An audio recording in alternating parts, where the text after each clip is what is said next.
Following broadcast is not intended for mature adults. It does not contain any rational thought, well-articulated opinions, or educational material. The views and opinions that will be shared will be vulgar by nature, not politically correct in the least, and not always the sentiments of its hosts. We're only reading comments. We're not responsible. We're not positive. We're not role models. We're not happy most of the time because we're not here for what we love. We're here for what we hate. We heal people. Watch for the wrench.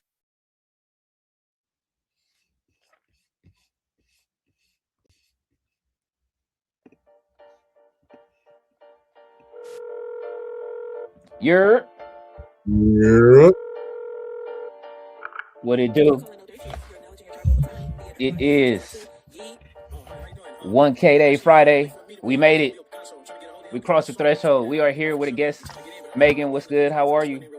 I'm doing well. How are you? Not bad. Gerard is in the building. What's happening, Gerard? Yeah, what's going on, everybody? We needed applause for that 1K though. Oh yeah. Let's hit that. I'm trying to find the one you said. There you go. I look at that. Just got the info. Yeah.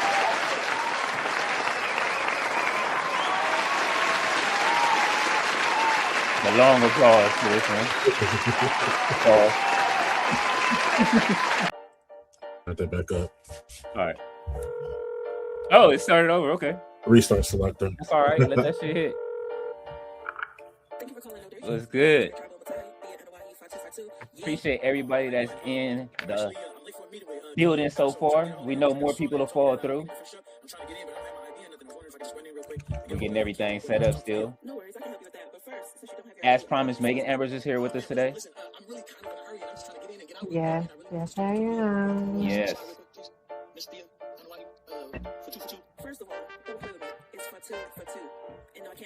Don't play with this. Don't play with TBT security. Let's get to it. What you need, we got it. Ain't enough for Finny in the cup. Bottles going up. If you ain't buying, why you in the club? It's whatever. Yeah. I'ma pull up on them, show them how to stunt. Where the baddies at? Tell them daddy's back. I'm on the hunt. I'm that bully. Everybody better run. Check your chain when I can throw them. Checking everything I want. This be that smoke that everybody say they want. But ain't got that fire that they need to burn them up. Whoa. Hop up on this beat, I'm bringing heat for the streets. All these rappers I heard we can go and fell asleep. I'ma put this mic to work and get my son something to eat. They ain't keeping up with me, I guess it's gotta be the feed. Hennessy beside me, I'm in love. Whoa, they ain't thought I'd make it, but they landed for my show though. Now the money coming in. No need to bring his stuff back to the show. Let him get that bread. I'm out here on my thuggin', I don't give a shit no more. Whoa, feel some type of way though, you can hang yourself for sure. This ain't for the hoes that go for broke and blame the bros. This is for those people who will sacrifice to get it all. Hey. Yeah.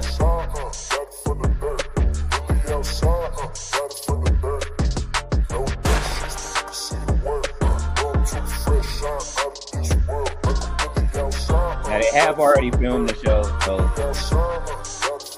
Another pre-tape Friday. What do you say, Gerard? Another pre-tape Friday. It's all right. It's all right. Megan, did you see the show already? I've seen bits and pieces, but I did not watch the whole show. So, some of the stuff is gonna be new, and I tried to stay offline as well because the spoilers be hard to dodge sometimes. So some parts of the show will be new. Okay.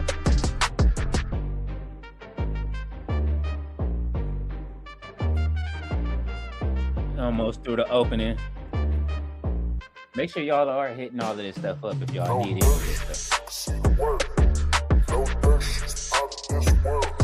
Even the young OG is riding a surf shark.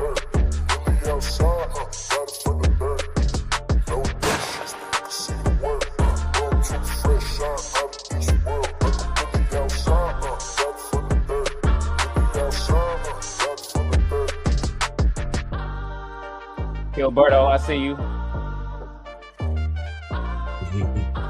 Thank you. We appreciate you. Yeah. It definitely, because I knew I was going to be on the show later on today, so I did not want to see all of it, but there were some things it was kind of hard to avoid. Yeah. But yeah, definitely. I was dodging them spoilers for sure. Man, listen, we have to put it on. Everybody can press play. Y'all know it's on Netflix already, or well, depending on where you're watching it from. Is it showing it? It's showing it live over there where you at already, right? Yes, Okay. it's all right now. All right, and let's see. Let's get into some. What we doing, Gerard? The Attitude Era, Ruthless Aggression. It don't matter. All right, let's do Ruthless Aggression. Just hit my music. He said, "Just hit my music." You heard these before? I'm making the lo-fi, like the remixes to all the theme songs. No, I don't think I have. Okay, so you in for a little, background. We got the background loaded. Okay. We are on our way to the screen. Well, two of us are on our way to the screen. I'm about to finish getting ready. I know I'm late as always, so let's see.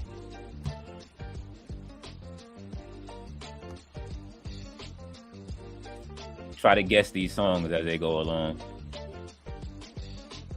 Hey. Here we go. You look nice, Megan. Thank you. Yeah, Thank you. All right. All right. Nice. What do you say? I don't look nice. You look very dapper, Gerard. Appreciate it. Very dapper. Always got the gear on. Always with the work uniform. What you can pick up. Yeah. Body slam that shot. Body slam that shot. And there's more stuff on the way. Oh man, there's more stuff on the way. Oh yeah. Oh, there's more stuff on the way. Yeah, we've been cooking. We've been cooking today. Y'all don't think we overdid it, man. See, now I got to give me a better background. See, I don't like y'all. Like, I mean, it's been so long, kind of dusty over here. No, I have not been over here in a couple of months. Behind the microphone, it's been a while. Okay. But yeah, I always try to keep this area as set up as possible because I knew one day I would be back in front of a camera, even here because it's been a while since I've been on the show. You came back soon. You came back soon. Because I should have came back sooner after the discussion that we had with Stephanie. Oh yeah. But that was like what, November? Yep. October? Yes. Yeah, it's okay because everybody in the chat knows what we're talking about because they went back and they watched that video. Yes. And a lot of this stuff y'all been saying has been on other people's minds as well. So and we all talked about. But yeah. I'm gonna turn it over to y'all for a minute. I'm finna step away, Gerard. You and Megan got it. Y'all can go ahead and go through some of these comments. Start your Netflixes if you are doing the playback, and if you are watching it live, just let us know where you at on the show, so that way we can keep up. Yeah. Feel free to give me a timestamp so I can kind of pace it with y'all. We did watch it earlier. Some of y'all may be interested in the opening segment. It's about 15 minutes worth of talking. Yeah. It's one of those types of shows, so it was worth it. Yeah, as we're doing, we get through some of these comments. We are, yes, indeed, celebrating 1.04K. Yes. We have passed the 1,000 threshold, so thank you to everybody who has helped us with this this milestone. I know a lot of it has been you guys sharing the content with other people, especially those shorts, which are super funny on that little post. But also you kind of been rocking with us all this time, and we do appreciate you being part of the squad, being part of the team. So this is a team effort, this is a group effort. Y'all helped us get here, so thank you for that. Yeah. Mr. All Day saw 70 prayed for this and it happened. Absolutely. And we are throwing our wrenches up. We are yeeting for 104. Thea is in the building. It's All Day, so he says, I just talked about Ava being called up to SmackDown and this happened. You were on the news earlier today? Yes, that was shocking. That was actually really shocking. I don't think no one saw that one coming. No. With her being the only child of the Rocks that is involved in the business, with him being a part of the, a board member, a part of TKO's members of the board, you would think someone in her position would have a solid and long period in the WWE. So for her to choose not to renew her contract,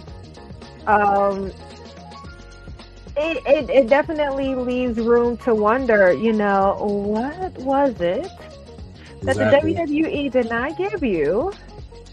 Or what was it that made you just say, you know what? I don't want to be a part of the company anymore. It makes you wonder. Yeah, it's too many things that we can speculate as to what happened, if there was like a conflict, or she's just like, you know what, I don't have to do this. Like, I don't want to do this. Or maybe it's like, they don't want me to wrestle, so why am I here? Well, I mean, that could possibly be it. It's like you said, it's a number of things that it could be. But the way things have been set up lately, little here and there things will come out in the wash in the next couple of weeks. Little here and there stuff will come out. So yeah, we have to look past the Meltzers and the Brian Alvarez's and the JD from NYs and see what the real story is. Yes. Most of the time, you're going to find, as much as people like to assume that Reddit is not to say that it's always reputable, but I have learned a lot of things that has been whispered in the locker rooms of not only the major promotions like WWE or AEW, but definitely smaller brands, starting from TNA on down to a lot of the indie promotions. Like, a lot of the truth is woven in a lot of those threads, because a lot of them are burner accounts, know? Yes, so indeed. They're putting a lot of the stuff out there. So I just say, just keep an eye and an ear out on whatever comes out regarding to her, and somewhere in the middle will be the truth. Just like the X-Files, the truth is out there. Mr. All Day Off is also giving a rest in peace to the mom from Home Alone. This is another shocking piece of news that hit us today. 71 years old. Was getting her second wind into acting. The story was that she was done. She was retired. They happened to ask her to do a pilot for a show called Schitt's Creek, and it hit, and it sparked something back in her that made her want to act again. If it wasn't for that, we wouldn't have gotten the second Beetlejuice. Unfortunately, now so the third Beetlejuice project that they were talking about, so that was in the works, is going to have to change or alter. I think there was another Home Alone situation that was on the table as well. Right. So yeah, it's just very unfortunate. That she's a very talented and very funny woman. I pretty much enjoyed everything she's done. So that was pretty shocking. Yeah, very much. And just like hearing about the passing of Diane Keaton, it's like I explained to my mom, there's just certain actors and actresses that is a part of our childhoods, and so when you hear of them passing, it's like losing a loved one, it's like losing a loved one. And for the most of us here tonight, we grew up watching Home Alone, like we were kids when that movie came out. So, if our introduction to her wasn't that, then it more than likely was Beetlejuice, or even some of her comedic work even prior to that. But definitely my introduction to her in a way to where that particular character that she played stood out was definitely Home Alone. Absolutely. Absolutely. Being in Chicago and myself, that hits particularly home for me as well. Mm-hmm. You could ride by and Yeah. see the Home Alone house when we was younger. Yes, because they butchered it from the inside. It don't look like No. how it was at all. But yeah. Shout out to Buddy Bass. He's in the building. What's going on? Arshawn is in the building. What's going on with you, my guy? We are still celebrating 1K Day. Appreciate y'all for that. Rashawn is coming in hot. Cody sucks. Sorry, not sorry. Cody is going through a transitional phase right now, creatively. Hi. He's been trying to break out of being a face for so long, and they just been not letting him, and now he just doesn't know what to do. He needs to go home to his wife and kids. I see that. Mm-mm. Jimmy But Uso is I- at home with his wife right now. As he should. As he Cody. should. But you don't have anything significant going on right now. Go home, man. Go home. Yeah. I mean, but I feel like, there's, maybe it's just me. I feel like there is there be a little hole, in the WWE world, when Cody is missing. Now in my opinion, I feel like we have gotten kind of used to Roman being a part-timer. But when he does come back, it's, you still get excited to see him. You still get hyped up for whatever they're going to throw him in next.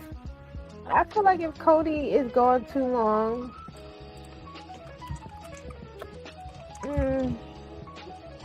I feel like if he's gone too long, you have to automatically put him in the heavyweight title story.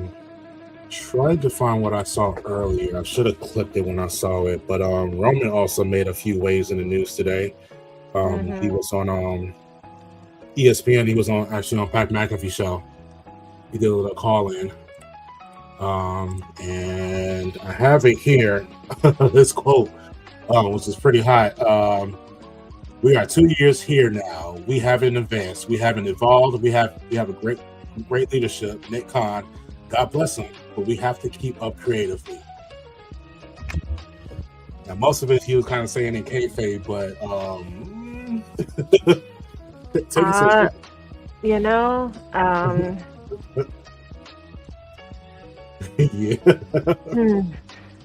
I feel like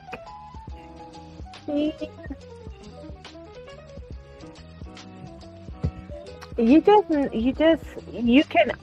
can expect that these are real feelings and real thoughts that he's expressing, but it can so easily be seen as, he's just being Roman, he's just being the tribal chief. But no, I think there is, you know what? I could see how the writers and the producers and stuff in WWE actually do sit down and watch what people are saying online, because when the Unreal Season 2 came out, everyone looked at Road Dogg for being the top guy of SmackDown and the lackluster of the show, where it started off as 3 hours and then they had to push it back to 2 hours to now pushing it back to 3 hours. You show us Road Dogg in a very unflattering period to where it shows he does not know what he is doing, and he is the prime example of having great friends in high places. Yeah. Because Road Dogg should not have that position that he has. No. But we know why you're in that position. And we know that if Billy Gunn was somewhere, in the midst of leaving AEW he will have a pretty good position in the company as well. So Triple H is going to take care of his people. Yeah.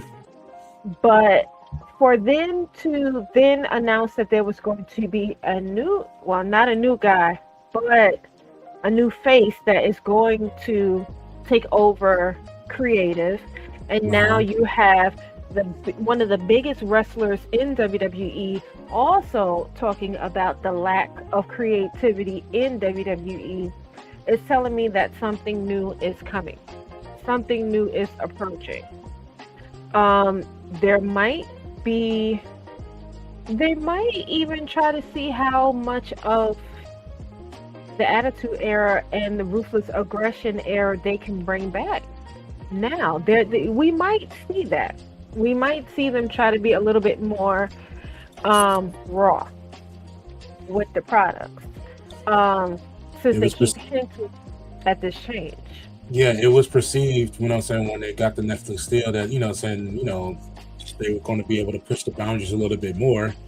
So you got the competition that exercises their right to say shit 3 times per broadcast. We definitely thought we was going to get some of that here. It hasn't happened yet. But Triple H did go on record earlier this week that saying that we're in a new era for the 4th time this year. So that has to be something. Yeah, something has to be going on to the point where we're going to see some changes, And now with even Ava now walking away from the company, I do wonder, when it comes down to the GM of NXT, is it going to be a new face like her, or is it going to be an old face? Are they going to bring somebody back in order to be GM for NXT? Would they bring somebody like, exactly? Would they bring William Regal back? Yeah. I mean, I wouldn't be surprised if somehow Stephanie starts getting more camera time now. Right now, we just see her on her podcast and with Saturday Night's Main Event.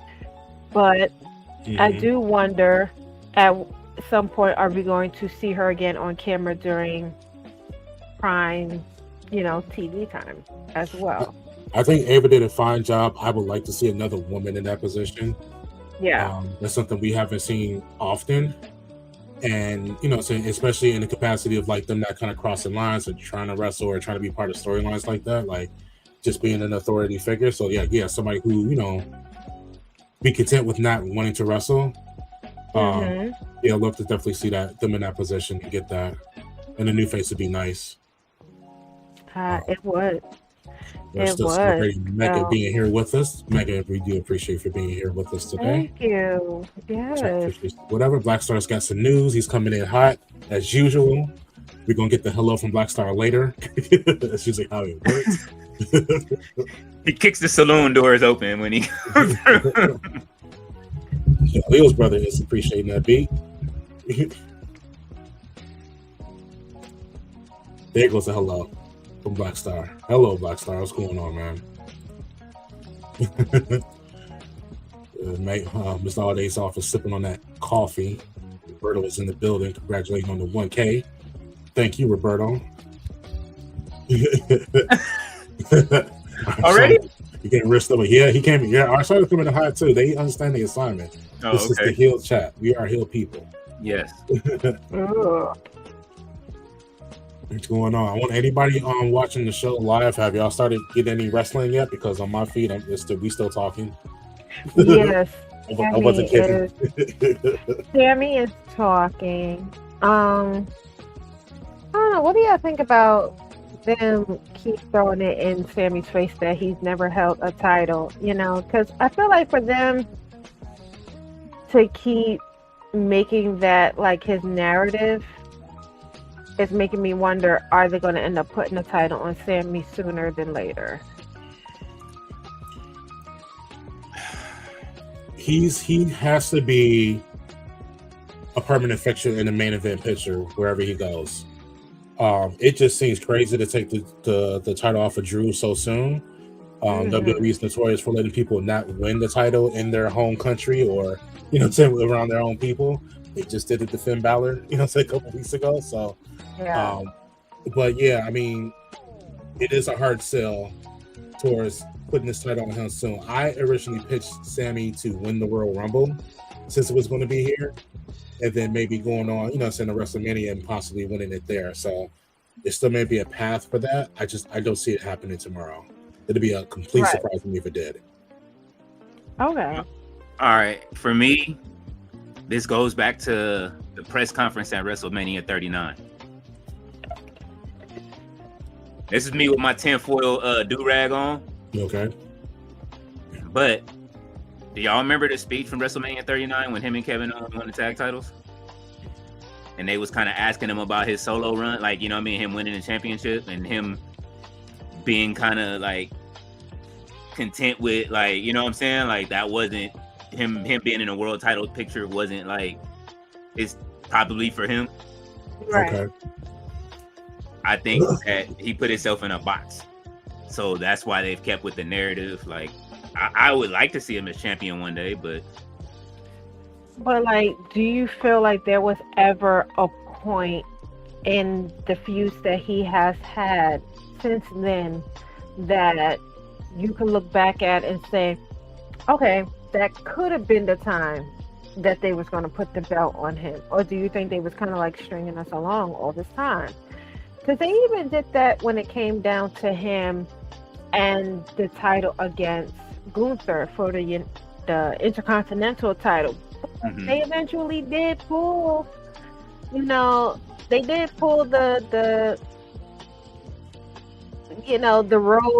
rug underneath us by allowing him to beat Gunther after having the title for over 600 days. yeah.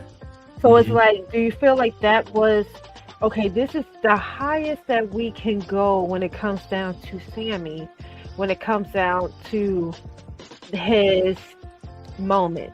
Or do you really see them actually putting the heavyweight title on him at some point? I look at it like this.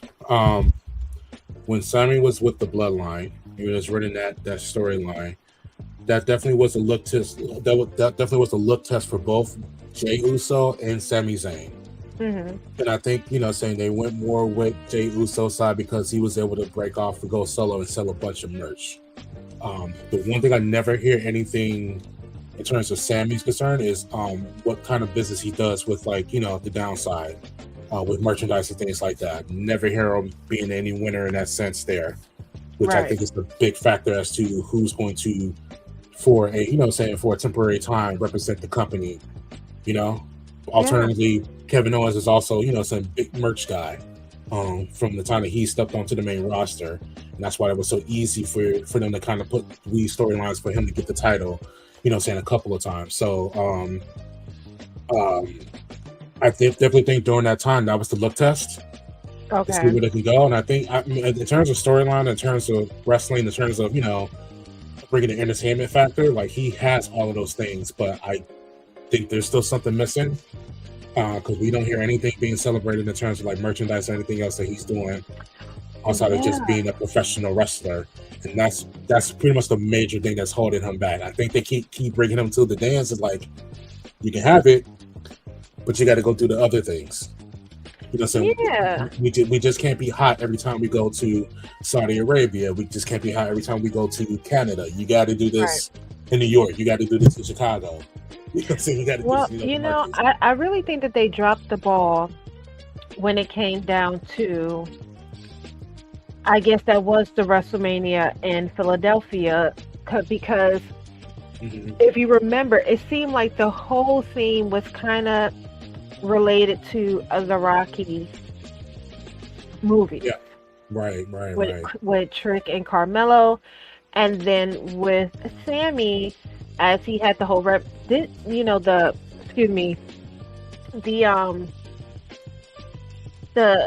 forgot.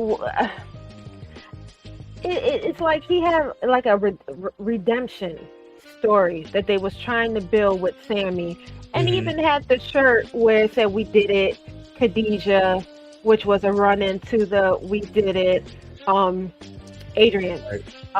quote. But I don't feel like they really pushed that shirt Yeah. as they would and did with the whole Yeet shirt and the whole merch with Jay. I feel like there's a continuous fumble of balls. Pause. When it comes down to Sammy, I feel like they keep dropping the ball on him, and it's like, if if you want to give him a genuine push, I want y'all to see it through. And I know a lot of people say they don't really see Sammy being champion. They didn't see Jay being champion either. But they still gave him the belt. Hmm. They still let him beat John Cena at the Royal Rumble. So it's like, give Sammy that same push. Because now you have Javon. And now you have Trick. Yeah. And now you have Oba. And now you're making it clear that we are pushing these NXT people up. So how much space are you really giving Sammy to survive before Sammy is going to be placed in a jobber? Yeah. Becomes Position. Sammy Ziggler. Because, yeah, I mean, you see how hard Natalya fought to get out of that. Natalya fought hard. Yeah. She fought hard to get out of that, because the way they had her set up, she could have been out of here too. Yeah. Mhm. But I'm loving this whole second win that they're giving her with Natty. Yeah. I kind of pushed for Natalya to turn heel anyway. I felt like you had her in this box where she was just good enough to train the up and coming girl. But that's the amount of usage for her. And now they have really pushed for her, or rather she pushed for herself to be in a position that she's in. And I hope they don't fumble with her. Let her be Natty. Because even the picture of her pissing on her own grave was kind of funny, because I'm like, but girl, you standing up. Like, I can't explain this one away, but it get people talking about her. It's very much like, but it's provocative, it gets the people going. That is provocative, and I'm liking that they are allowing her to be a little free, which again brings me back to my original point. Are they going to start pushing more racier and raw content and stories now? Like, are we approaching that point? Because they keep reminding us of the Attitude Era. We remember how raunchy and how racy and how raw that era was, and they keep reminding us of it, and I feel like we're going to have a 2.0 of that. I think we're coming into that. And also, this is a reminder of how you should not skip leg day, because damn. Yeah. Thighs, calves. Oh my god. Stop Natty is skipping in leg day shape. up. Stop playing. Natty is in shape. Just running through. No, Hobbs didn't show up tonight. That didn't happen. Yeah, not yet. Royce. Only 2-1 match with women. Now we have 30 in one match. Yeah, they're getting away with it again. They were skipping down to 5 matches. Now the last couple like PLE special events we have, there's only been 4 matches. They're being slick. Ticket prices go higher. Amount of matches goes lower. Monday is gonna, they're gonna rely. That's when they rely on, like we say, the women carry the main shows, all 3 brands every week. So you know what I'm saying? Like, we gonna get our women's matches on. I don't like it that they don't have no women's match set for tomorrow, but with Stephanie coming off of, having a boot on, and Jade and Jordan just starting, I guess maybe Elimination Chamber, but maybe they'll do Evolution 3 this year, hopefully. Tyler's in the building. He said, "What's up to everybody?" What up, Tyler? Thea says, "I'm trying to figure out how to watch it because I'm still at work doing mandatory overtime." Oh, you know what? Don't even worry about watching the show right now. Just hang out with us. Put Surfshark on your phone, and then watch it from Netflix from your phone. You can do that too. Mm-hmm. Y'all heard they leaked Breaker's #1 spot? I saw I that. think they might change it. You think they're going? Oh, I think they could change it though. Well, They could. there was something that happened during the show that I'll wait since you probably didn't see everything yet. So What? Huh? What? With R-Truth and Damian Priest in the back when they were talking to Nick Aldis. Oh, no. Yeah. Did I see that? The point where Damien found out his number. Yeah. Yeah. I did see that part. It's kind of interesting what his spot is because he did look kind of disappointed. So I figured it was kind of early on. Yeah. And then Ron was like, my bad. I do wonder. See, I feel like Trick Williams has to either be #1 or #2 because he needs to have his full entrance. Does he? I mean, unless he gonna aura farm it all the way to the ring. Yeah, he could do that too. If anybody gets So away with the aura, they're not gonna make Brock #1 again. No, Brock is like number 30. we don't want to. We don't He get don't paid. even need to be that far. He don't even need to be that far. But I do wonder if Brock is he gonna win? No. You don't think he's gonna win the Royal Rumble? Hell no. I think he's gonna meet his opponent in the Rumble.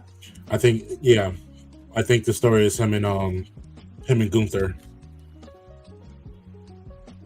Like, yeah, I've always set up Gunther to go against people that he's gonna retire. So, well, that's just all of us kind of like holding hands and bowing our heads and hoping that Mr. Peabody's out of here. During the Royal Rumble, I mean, during WrestleMania, I can, I can see it. Appreciate you, Arshawn, for the love. Just stop by to put some love. I do. So he's gonna be the career killer. Yeah, I felt like I saw something that said that WWE filed for a patent to like career killer, something like that. So yeah, they're going with that. I'm not mad at it, but it's just weird when you see the patents and stuff come out for things. It's just yeah, and they definitely keep reminding us. They letting it be known that Chris Jericho is still very much on our roster. Do not expect him to pop up tomorrow. He will not be there. Like AEW, they're going to make sure that these websites push out this information that he is still on our roster. So do not expect him to be there. But I feel like AEW have gotten some one-ups on WWE. Definitely Ciampa going there. yes. I feel like that kind of blindsided WWE.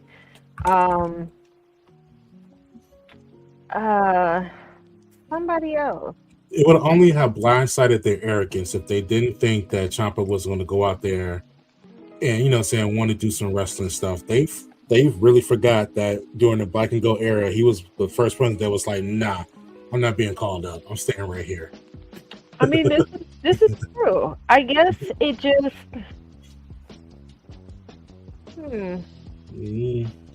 I mean, I guess I thought that we would see him do the indies for a little bit before going to AEW, like how we have seen with Karrion and Dijak and you know, and Shotzi, you know, like these are people who was recently let go and you would have thought would have automatically popped up in AEW. But, you know, I mean, even Cora popping up in TNA, that, well, I mean, you know, we know why her boyfriend is there, but, Hmm.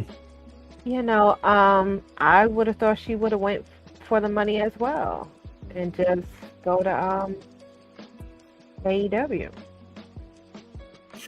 I don't know. It's something to it as well because she's like one of two people that you never see in the same place at the same time.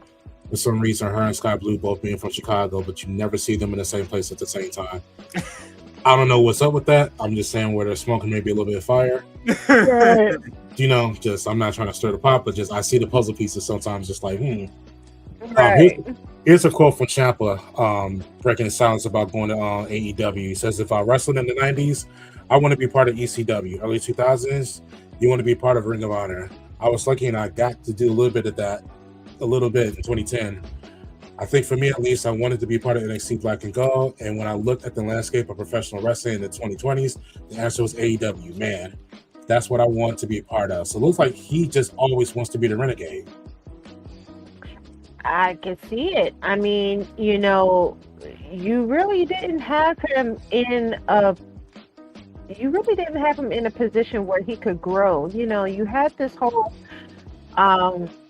storyline with him going on where it's "don't call me a jackass" type of thing, you know, Mhm. and it really put him in a real small, tiny box. You know, you made him comic relief, and I can see that definitely being a reason to just be out. You know, Yeah. I can see that as being a reason to say, you know what, I feel like you're kind of playing in my face. I'm not going to renew this contract. You know, I'm Yeah. gonna go somewhere where I can be uh my authentic self. You know, so I can't wait to see what he does in AEW as the Psycho Killer. I think he's gonna bring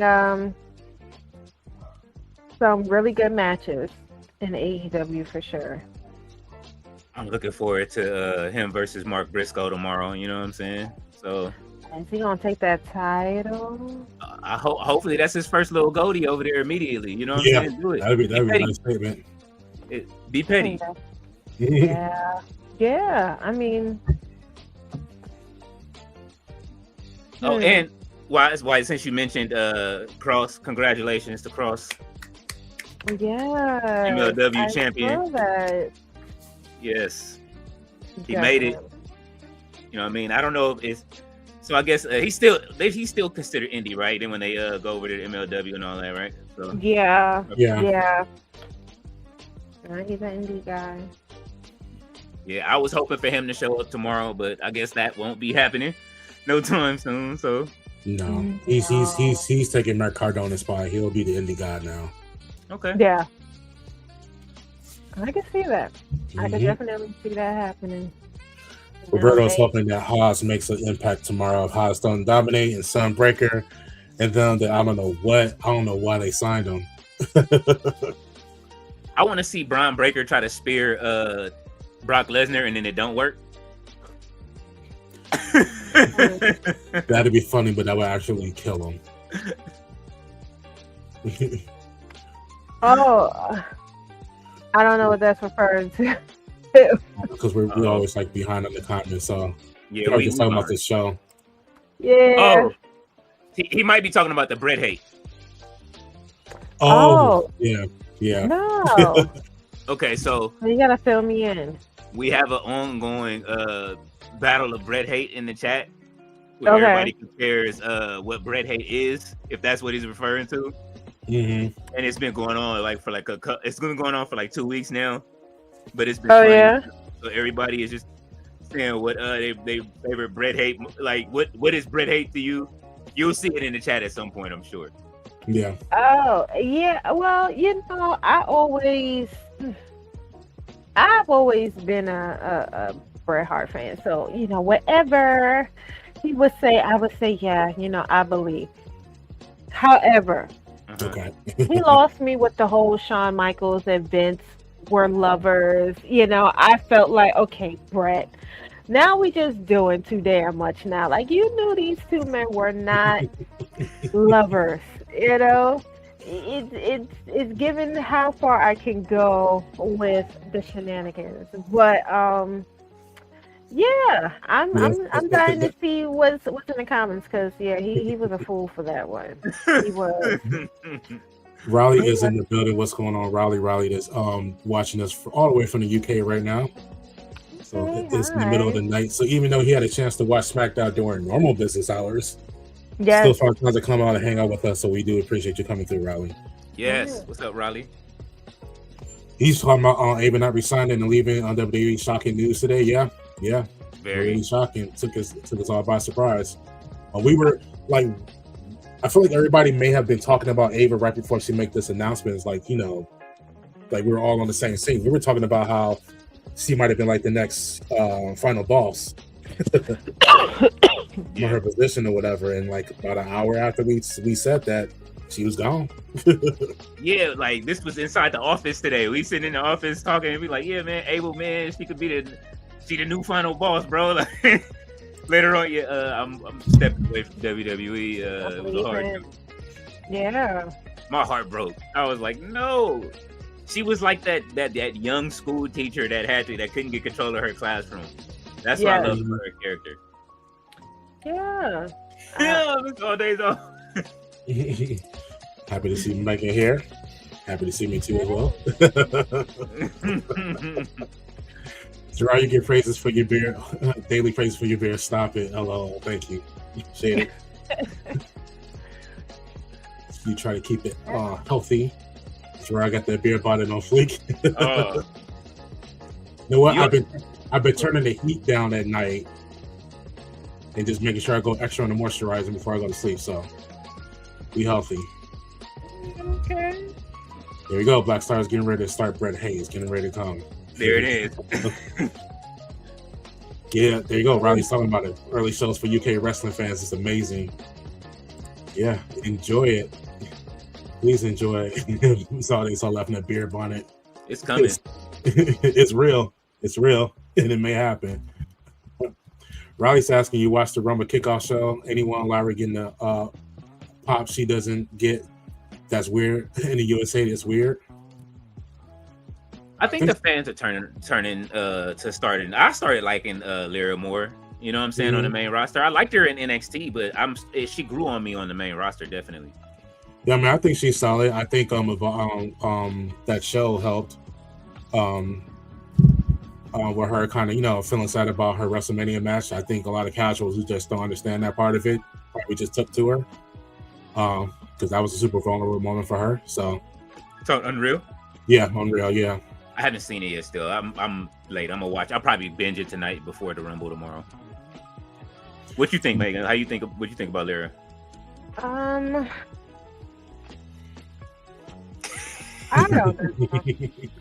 don't know. I mean, she's not somebody that I run to watch when she's on. I do enjoy her matches, but it's unfortunate that when they don't book certain wrestlers right, the fans kind of loses the excitement for them, and I feel like that is for her. I feel like that's what it's for Julia.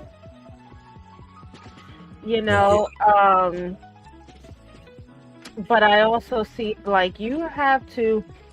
It's like charisma is king in WWE. You have to have some sort of personality, because if they are not booking you to the way that it should be, leading you up the ranks, then your charisma is what's going to keep the fans excited every time they see you. And that is what you get with someone like a Chelsea Green. But even though you have these pros who's in the bag, who's been in the business for 30 plus years, like Bruce, saying what he said about Chelsea. And it's like, but you've been in this business forever. You're supposed to know ball. And you're looking at someone like Chelsea and you're saying that, she's not. No, was that Bruce or was that Michael Hayes? I think it was Michael P.S. Hayes. That They said one that. in the same.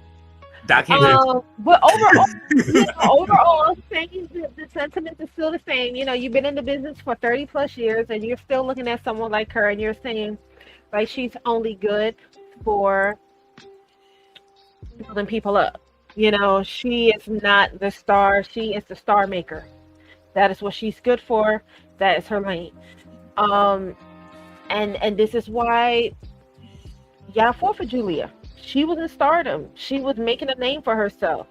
She was looking very much like she could go to AEW and become a star there. But y'all snatched her up because of how big she was in Japan, and y'all are doing absolutely nothing with her. Mm-hmm. Nothing. Gave her a belt. She should have stayed on NXT.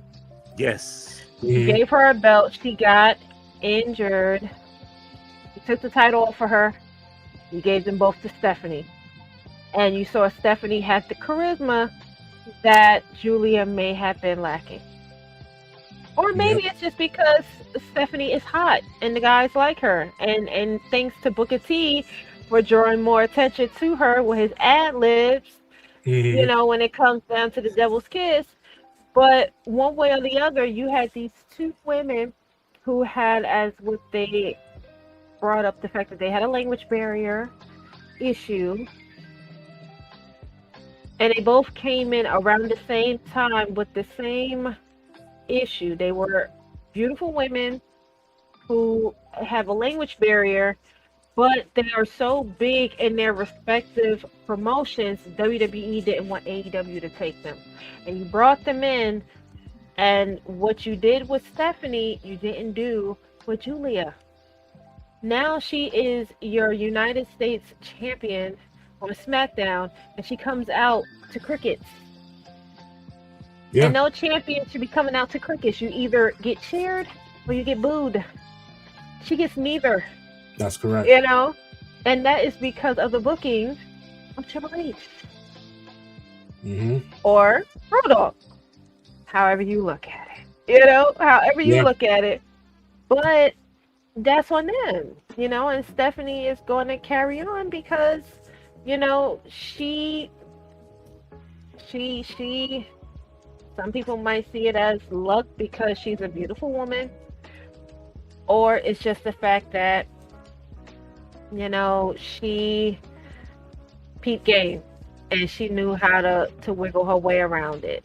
But Right. I also have to ask if Naomi was still champion, if she wasn't, blessed with a baby, would Stephanie have the title? I don't know. Stephanie probably wouldn't have the title right now. Yeah, that's a good question. Or at the very least, they would have kind of had that come to head at one of the major shows. Yeah, Because that was on its way to being a pretty hot feud. it was. It was. So, I But like to I think that would've- that's what they were thinking, but who Yeah. knows? But I also would have hoped that, even though you separated them and put them on two separate shows, I would have hoped that at some point you would have picked up on the Naomi and Jade issue at least Mhm. one last time. Yeah. And now we might get that, but it'll be a while before Naomi comes back.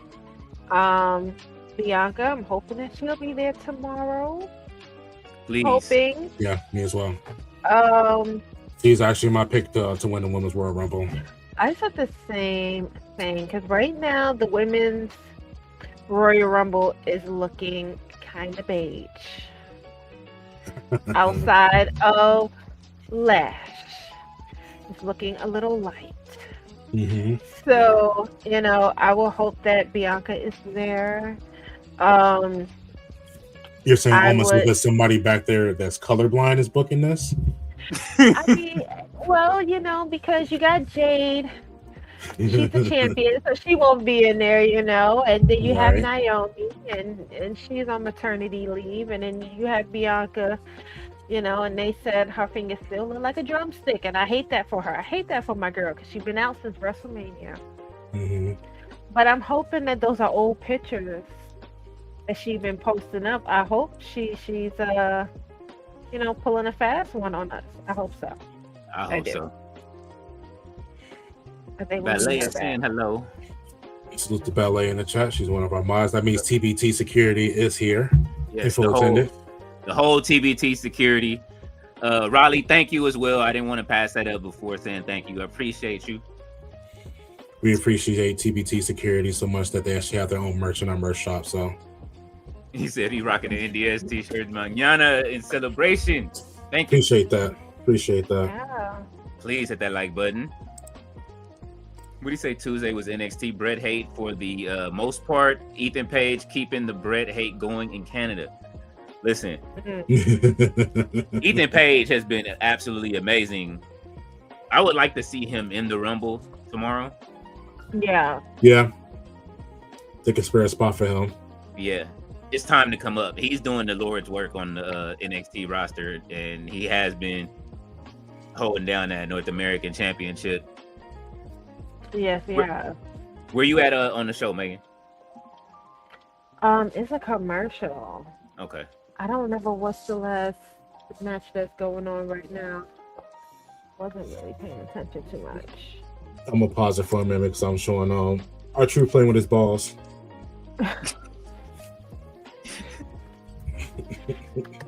Yeah, what was your thoughts about how they did him? Oh shit! Gilberto said Ava is leaving Fuego when his Rock never coming back. I would love an announcement.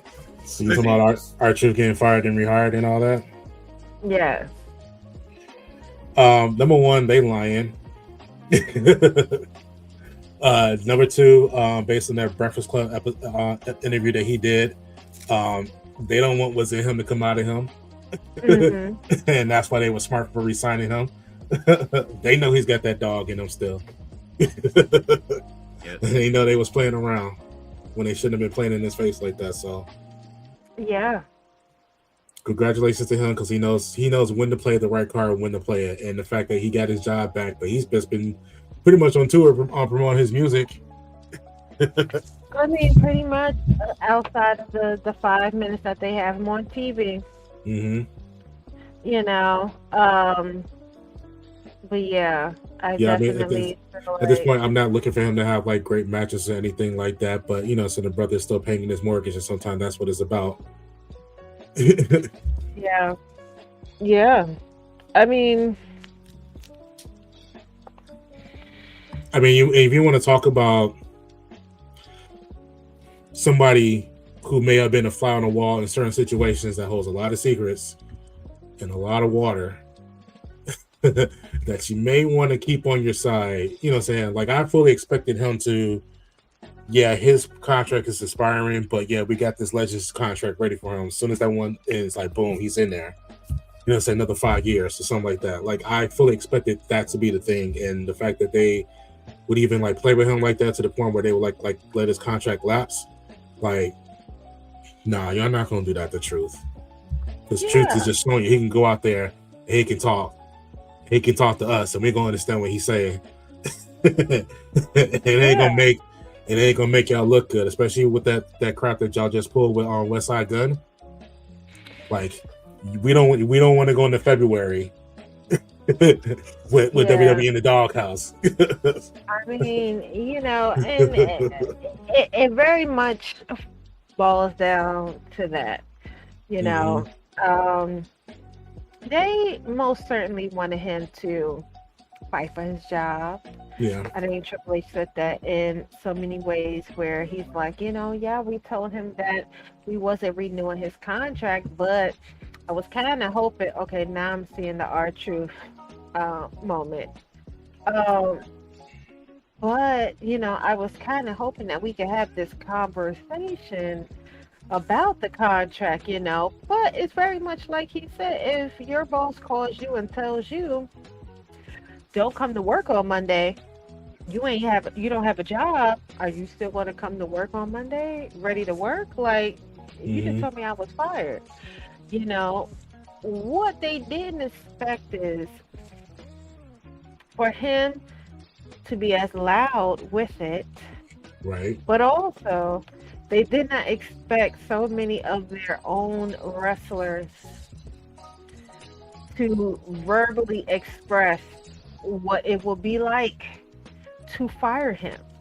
Why would you do that? Why would you Right. fire R-Truth? And it puts them in such a bad spot because now your own wrestlers is questioning you. You have to bring him back. But I think every time they look at R-Truth, there's a little bitterness behind it because, it's unfortunate that it didn't work for Karrion, but it did work for R-Truth. The voices of the fans were far too loud for them to ignore because they also had, the wrestlers to be on their side too. So, when R-Truth is gone or when his contract does end, I hope that they give him due respect that he deserves. Excuse me. With his retirement. I will hope so. Because you didn't do that with Dolph. You didn't do that with Sheldon. These are men that's been in the business for so long and you fired them without a second guess. You just let them go. Bobby left, but this is not the first time Bobby has left WWE. Right. But you fired these guys, and then you thought you was going to be able to pull that off with R-Truth as well. You thought you could. No, sir. KM, I see you down there. You a fool. How you gonna say you were part of this? Congratulations. Shut up. Yeah, man.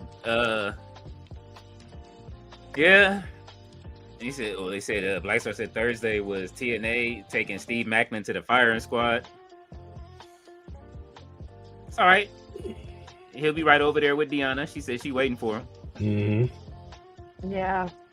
Tia said, I see a lot of empty seats. They have saved their gold bricks for tomorrow to get into the Rumble. All right. Riley said, Ciampa looked great on Dynamite, guessing he's a new TNT champ and beats Briscoe, even after they made that new title. Oh, with Ricochet? No, they gave Briscoe a custom, the custom title that he has. No. Would they take? I ain't expecting to take that title off of Joe as quickly as they did. I mean, that was Joe's first defense, and he lost it to MJF. I didn't expect Joe to lose the title as fast as he did. I didn't either. Yeah. Just took that title off of Adam, and he lost it in his first defense.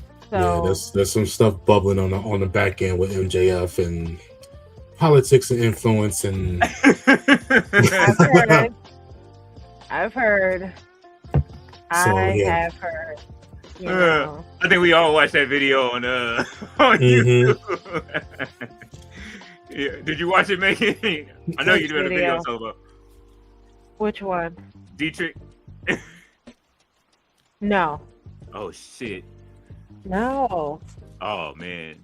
Oh man. Yeah. You have to forward that to me. I mean, okay.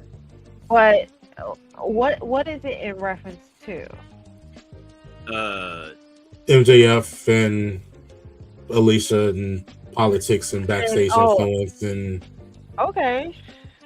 yeah, the pushing and pulling and Trey Miguel and all that stuff. Okay. Yeah, basically putting all those puzzle pieces together in a nice little narrative that's 100% believable. Yeah. Okay. Wrestling's real like villain. I mean, again, yes, I did hear that he pulled allegedly. Mm-hmm. Made it to where old boy had to go back to TNA. Yes, I've heard things about that, and I've heard what was the motivation. Um, I wouldn't question him having um a level pull. Look at Britt. Britt is still waiting to be called. She's still waiting to have Tony tell her she could come back. I mean, she's still sitting somewhere waiting for her phone to ring. You know, you know where your bread is buttered. So you know to stay there where you are because you will not get that level of influence if you had went to WWE. Right. And I think a lot of people know of him, and they know if he was to ever switch, jump it and go over there, he's going to be in for a rude awakening. Because I think a lot of them guys would not play with him. You know? Yep. I mean, we can say that's what happened with Punk.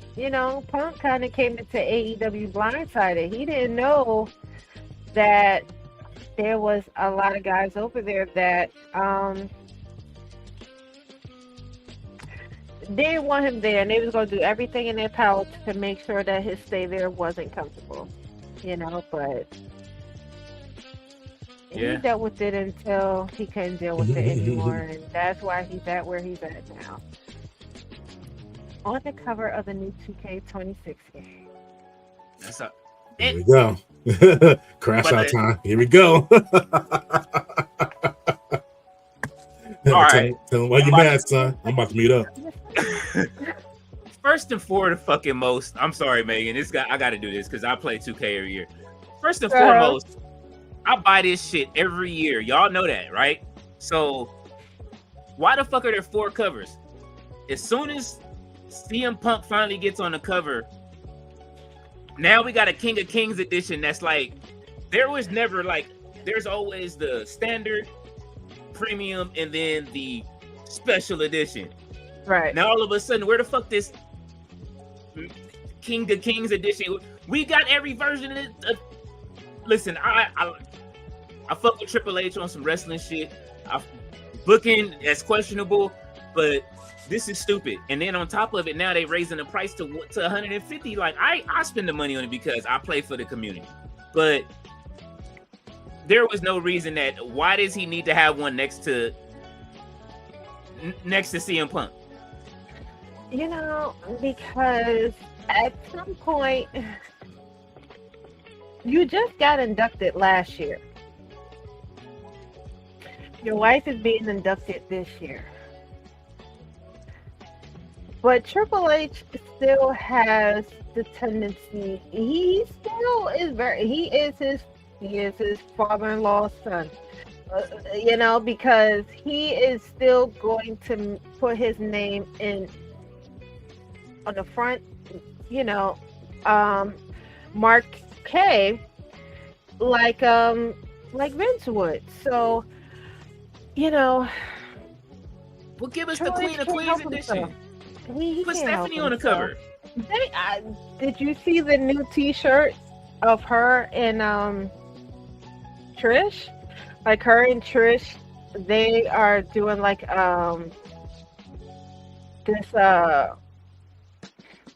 It's from one of their matches. I'm trying to remember from what pay-per-view. Mm-hmm.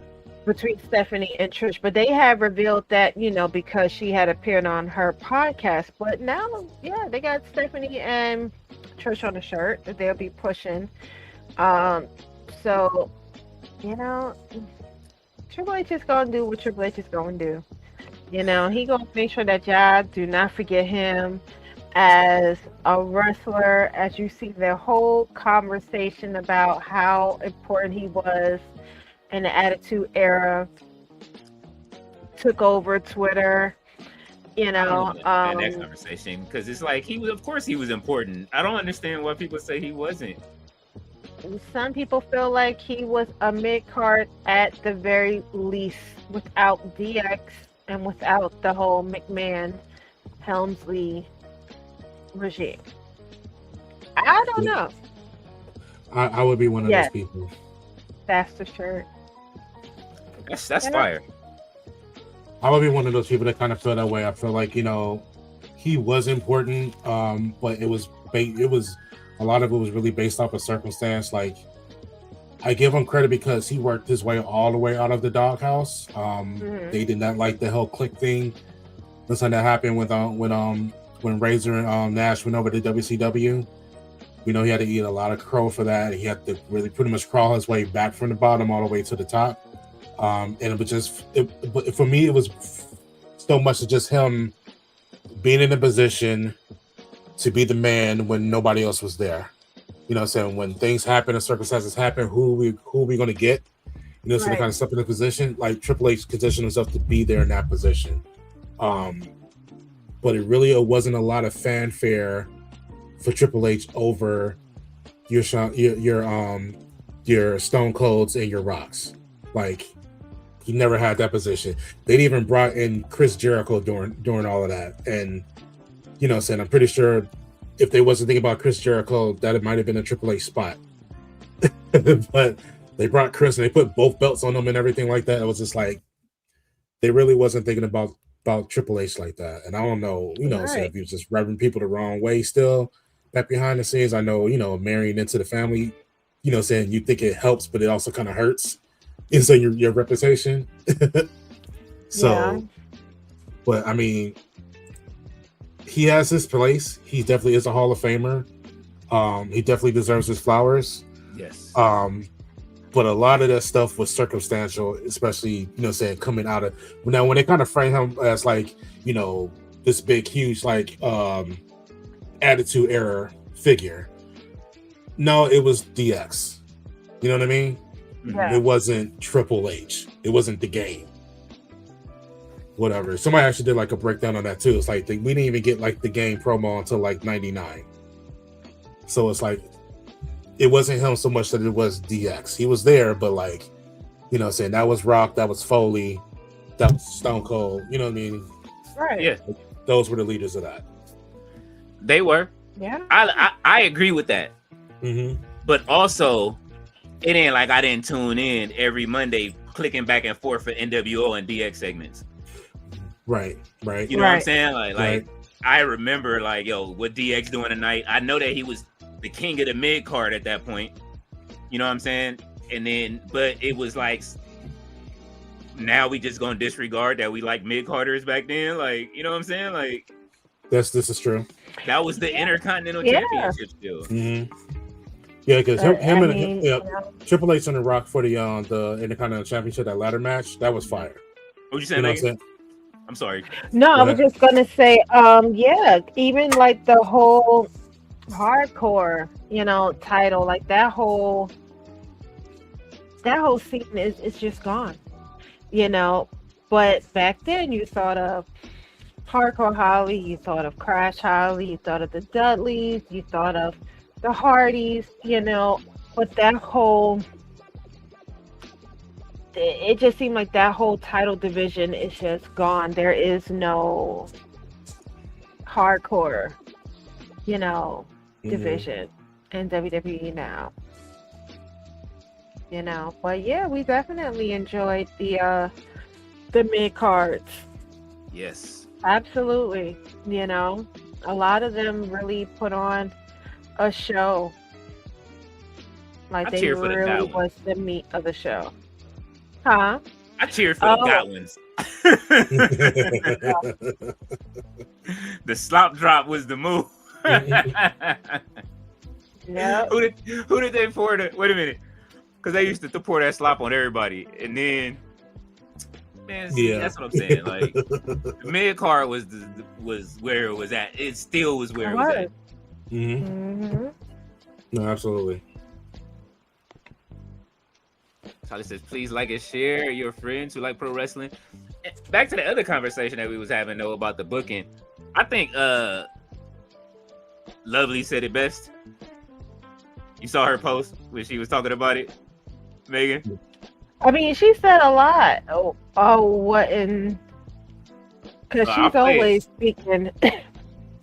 Please do. Because Okay. one thing about Lovely is she's always going to hit it on the nail every single time, you know. But I don't know. I think people are starting to see the illusion. Illusion is starting to be lifted, and we're starting to see like WWE is not really fulfilling their duty. And the one takeaway I've gotten from this show, y'all need to hire some damn women in creative. And more specifically, women of color. And even more specifically than that, y'all need to hire some damn sisters in that creative department. Y'all need some black women to write for y'all. Y'all need some women of color to write for y'all. Y'all need some women to write for y'all. I'm going down the line because there's levels to it. Because each one of those groups that I named can give you 3 different perspectives on certain things. And I'm watching this and I'm looking at creative for WWE and I'm like, this looks very similar to the government. I'm gonna say something else. Y'all going to hell for what y'all did to R-Truth. The way y'all handled that man. Y'all going to hell. I don't even know if hell real. If it ain't, they're gonna create hell. They're gonna put y'all in it. So That was my favorite post of the week. I do watch all of y'all content out there. Like everybody on the Xbox that's watching, I watch everybody. Yeah, I mean, it couldn't have said it better. I mean, Couldn't have said it better. we've already known this because we already watched the episode of Creators Corner with Megan and Stephanie Hardy, where we talked about this very thing about what needed to improve. I just want to know, what did they expect? Did they intend for? Did they? Let me word this question right. Did they plan to expose themselves the way that they have with these 2 seasons of Unreal? You are showing us your creative room, knowing that we're going to notice a discrepancy in the kind of people that is in the room. You know we're going to see it. You know we're going to notice that, not only the lack of people of color in the room, but the lack of women in the room. It's a fraternity. Mm-hmm. It's a fraternity in there. And yes, it absolutely is. I did a stream just the other day, and this is a conversation that we had after the stream, but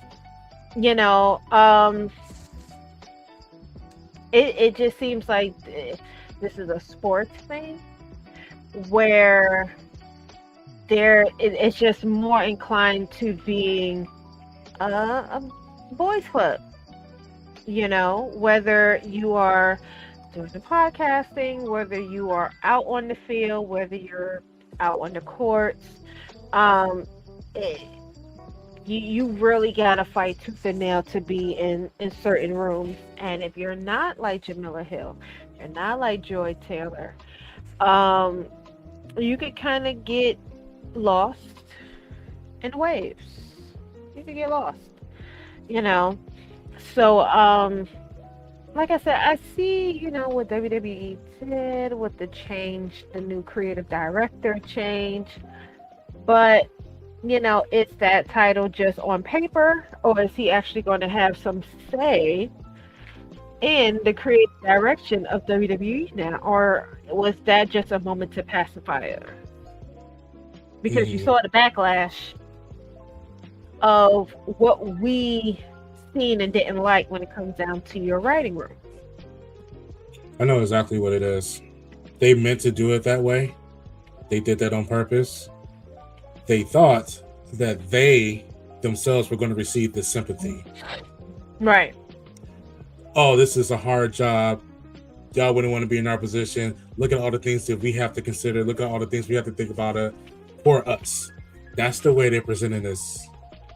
Every time I see these clips, I haven't really watched the show, but every time I see these clips, that's like the presentation. It's like Triple H is like there, or Michael P. as is there, and they're kind of speaking from a poor me sort of situation. Like, you know what I'm saying? Like, we have to make these decisions, whatever. It's just like, no, they have no clue. Yeah.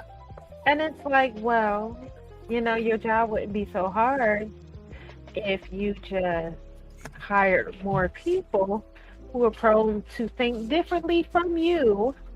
So therefore they can offer different ideas, because most of our ideas come from what? From past experiences, things we grew up seeing, witnessing, just this.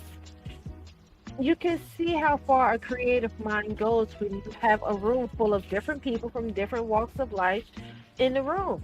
We all don't think the same.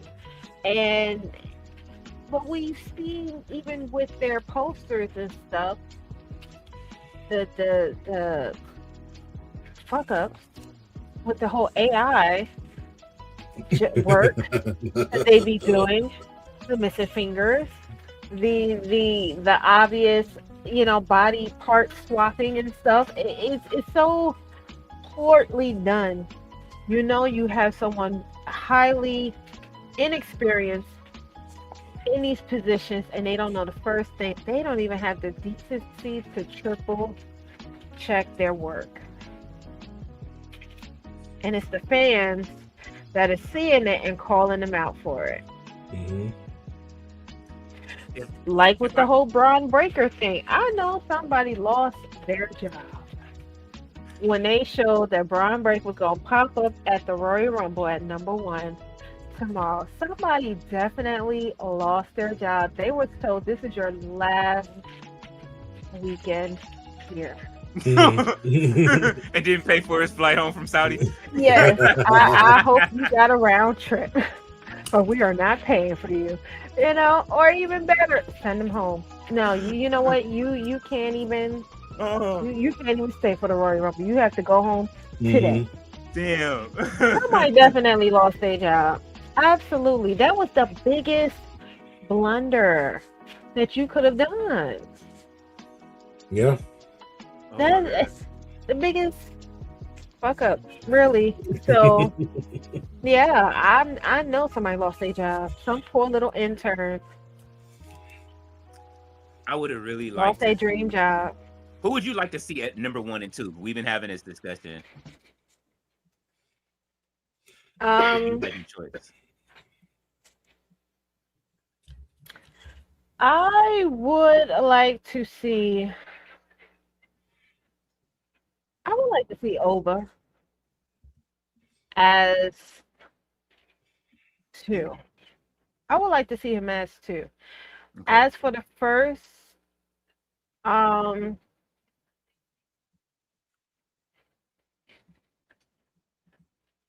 don't know. I don't know. I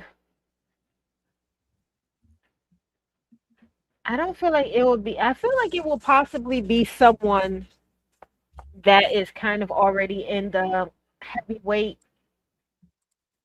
division right now. Someone that's in the heavyweight title story. So No, you Could booking it it be though. somebody- You booking the Rumble. could it be somebody like Roman? Could I see me booking Roman as #1? That would be interesting. I think it would shock people, but I also feel like if you're going to make him #1, he has to break some sort of Iron Man record. He has to. If you have him come in as #1 with no intentions on him winning, he has to break someone's record, either in there for the longest period of time or have the most eliminations. Brock has that right now, right? Because he Is was it Brock He Lesnar? might, 'cause I remember somebody broke Kane's record. I think it was Brock from Mr. Peabody. Yeah, wasn't Yeah. he like yeah. I feel like, yeah, if Roman was #1, he would have to break a record. He would have to break somebody's record, either in there for the longest period of time or have the most eliminations. But the fact that they have been promoting Oba for a couple of weeks now after he vacated the title. I feel like you have to make his moment in the Royal Rumble a big moment. You have to make it a big moment because you've been promoting him for the last couple of weeks. And I'm assuming that you are going to somehow give him a really big push, far bigger than what you did with Carmelo. You know, Trick, you didn't really have to do much because, like I said, charisma is king.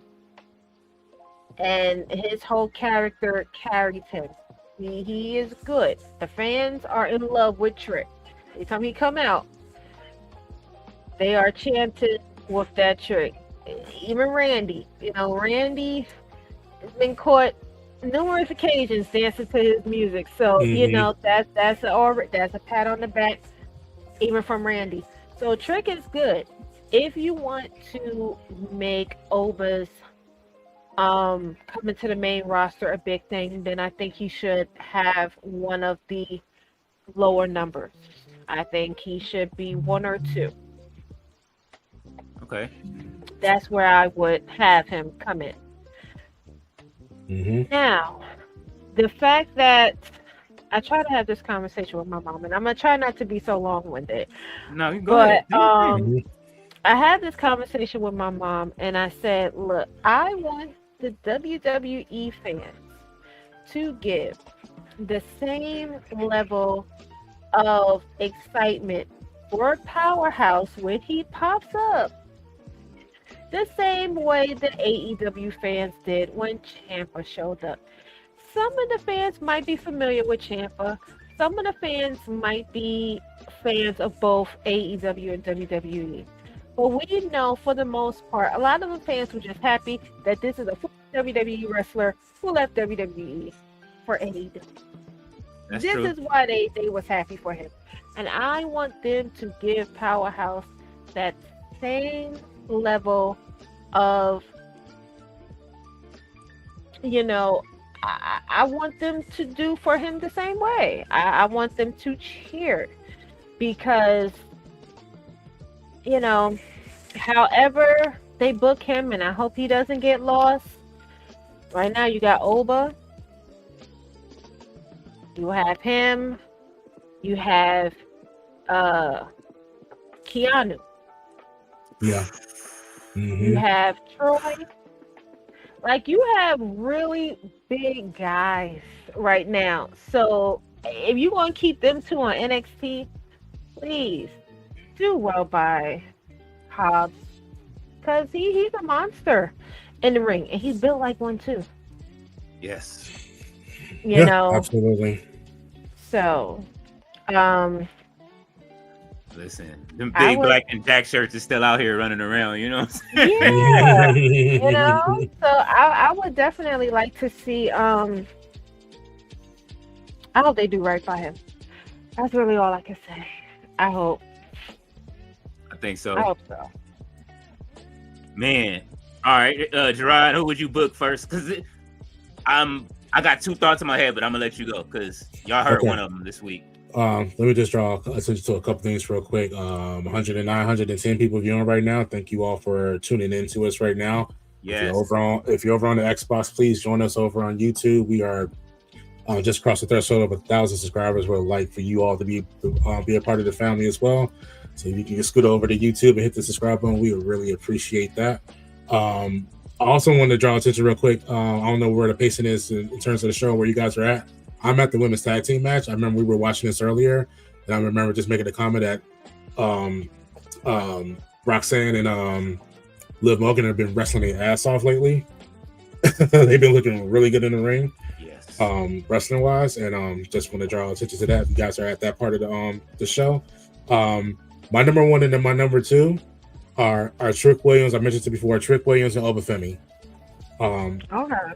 They are the two hardest guys that are, saying they're here right now, that the crowd has been getting behind. Those are the two entrances that need to breathe. The first two guys get the full entrance, and I think, saying the crowd screaming "Whip that Trick" and Obafemi's, little strut to the ring on the ones and threes We need to get Right. that. We need to get that in full effect on the show. So I think just the smart players, Oba and Trick and 1 and 2. Okay. There we go. And All right. to your I mean, other point too, as well, in terms of trying to keep that same energy for Haas when he comes in.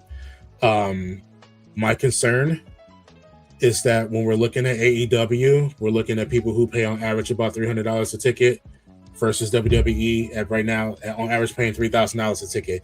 I think those are two different types of fans, and so the people that are paying at those higher price points, they are weird. I mean, yeah. But it's like I feel like the tribalism has gotten to such a point where you might not be familiar with this person prior to them coming to the respectful promotions, but the fact that you know that they came from enemy territory and they decided to jump ship.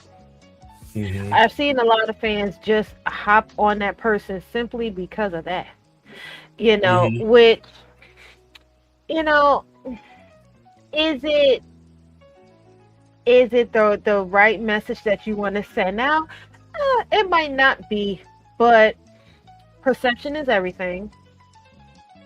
And I feel like the same way they reacted when we saw Ricky Starks pop up in the middle of a NXT crowd, the same way Mariah May popped up as Blake Monroe, surprisingly, you still have fans who might not necessarily, like I said, be a fan of them or known they worked prior to, but it's the fact that, oh, you used to be in AEW and now you want to be in WWE. You made the right choice. We're going to root for you simply because you decided to leave them and come over here. And, and I just hope that that's the case, because it started off like that with Jade. But then they took too long for her to debut. And the fans got tired of waiting. And then they had to build that excitement for her again. Right. And although you had her at the Royal Rumble, she still wasn't quite ready. And you ended up putting her in a tag team with Bianca, and that helped.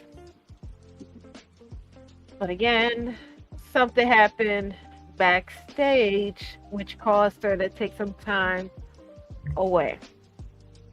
And that's when Bianca and Naomi became tag teams. So, now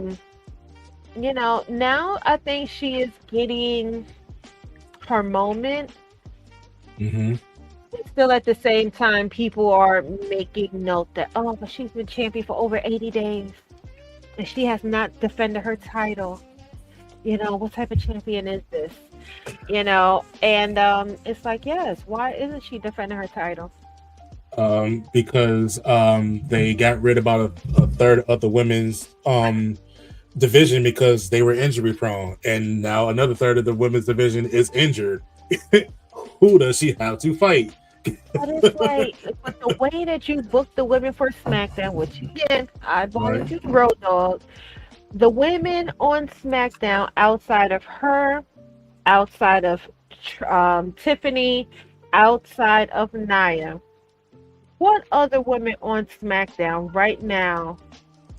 Well, let's not include Charlotte and Alexa, because at the time they had the tag team titles. So excluding them, what other women on SmackDown would you have put the title on? You're not going to give it to Mia. You're not going to give it to B-Fab. You're not going to give it to Chelsea, because according to Michael Hayes, she ain't good enough to carry Michael the women's title. She ain't good enough, so it's like, but that's your fault. That's your fault. That's your fault that, you're acting as though you had to put the title on Jade sooner than she was ready for it. And now you have the fans questioning why she's been champion for over 80 days and haven't defended the title once. And now you didn't put her in a position to go up against the Juggernaut. And you're going to have to you're either going to have to make us believe that Jade can equally and fairly beat Jordan, or you're going to take that title off of Jade. Or this option C, Which is, call up Kelly Armstrong and Jada Parker and bring out the baddies. you know, which I can see that, but at the same time, Prayer circle, prayer circle, prayer circle.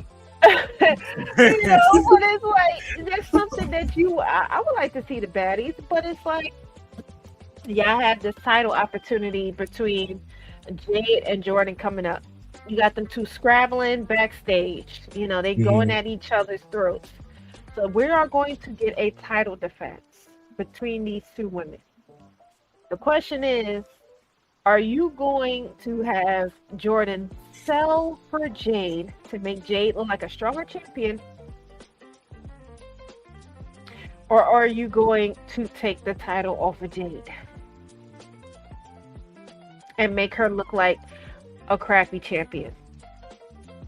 Somebody is going to have to take a knee for the other. And who is that going to be? My money is on Jordan bumping. Jordan bumping for Jade, yeah. You know, and it's like, there's no reason why Jordan shouldn't have held a title in NXT. Right. There's no reason why she should have been jobbing for a lot of the matches. A lot of the matches, Jordan should have won. We watched her in TNA. A lot of the matches, she should have won. Mm-hmm. I really played in her face. Same way y'all playing with Zarya. Nobody's ready to talk about that. Y'all playing in Zarya's face, too. I'm tired of that. We need to take a brief moment because there's something cooking in the chat right now. They are trying to figure out how to fill Ava's vacant position. Oh, yeah. I'll go back up. Because I think Thea put her name in a hat. She said she wants to be the next GM because she needs a new job. I hear that. Somebody's paging Paige. So it is offset Paige. But Thea's first order of business. Hold on. Oh, go ahead. There it is. I was doing the same thing. Her first order of business is future endeavoring Jada Parker. Don't do that. Not a Jada Parker fan. No? No, you know why. I'm gonna just leave it at that. Why? Oh man. I'll do it like this. Hold on. Where's that picture at? Keep me in the dark. Well, just to know that Thea's full name is Thea Fatu. Yes, I saw that in the chat. Yeah, so one of her people, one of her cousins getting fired from her job or leaving her job. She's not happy about that. Somebody's got to pay. She said she ain't going. That's staying NOI Fatu putting people on the unemployment line. Crazy. Y'all added that shirt on her? No. No. This is her. This is a real shirt. This is her playing on our faces. I saw it online. Well, I mean, I seen just a little sly remarks, you know. She be putting up, you know, if you miss me, put me on your stories. I saw that. We posting up escape songs and stuff. It's like y'all need to start playing with us. Look, you just need to go over there and beg like he sweat. Make up with that girl. You know, you can go and make up with her. And then that's it, you know. But she's you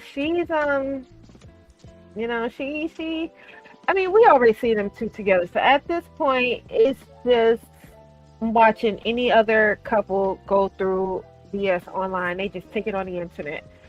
But you know,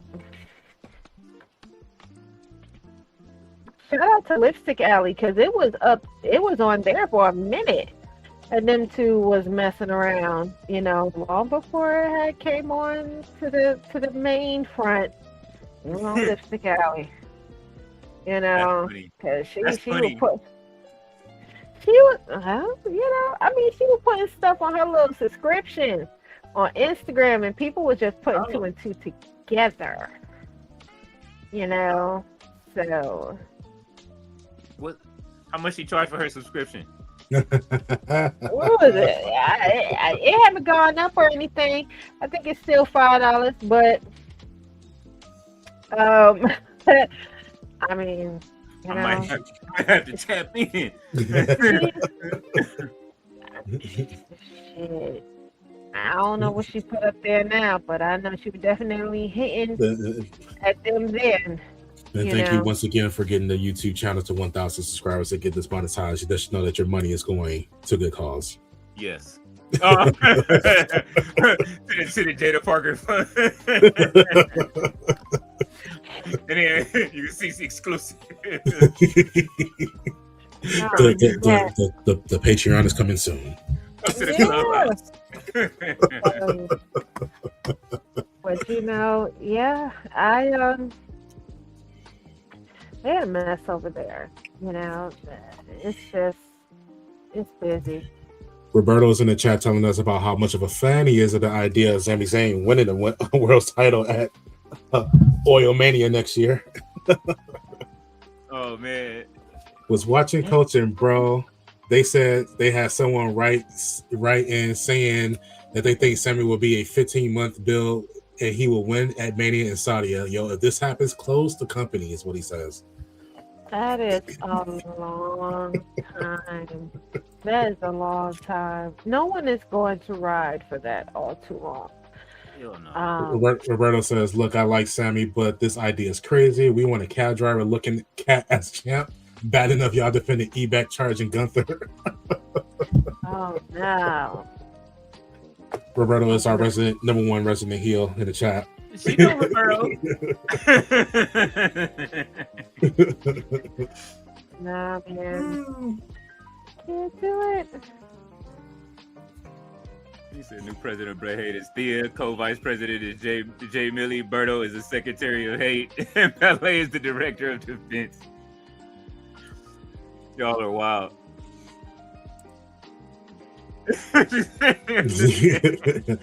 Support for Thea trying to get rid of Jada Parker. I don't know. Man. Riley says, I think Drew winning because he only recently got the title. I can't see Sami winning, but I like Sami Zayn. He's great. Yeah, WWE does this thing. They build you up, for the place where you're going to get the biggest pop and give you the biggest match so that you can put the champ over. Yeah, it's way too soon to take the championship off of Drew. He deserves to take that to WrestleMania. Yeah. And he'll do at least that. And he will get the best match possible, whether we're going to get Randy Orton. I don't think we need to do Cody again, to be honest with you. No, I don't feel like Cody needs to win. I don't know if we need Roman in that spot, but Roman against Drew at WrestleMania would be respecting Drew.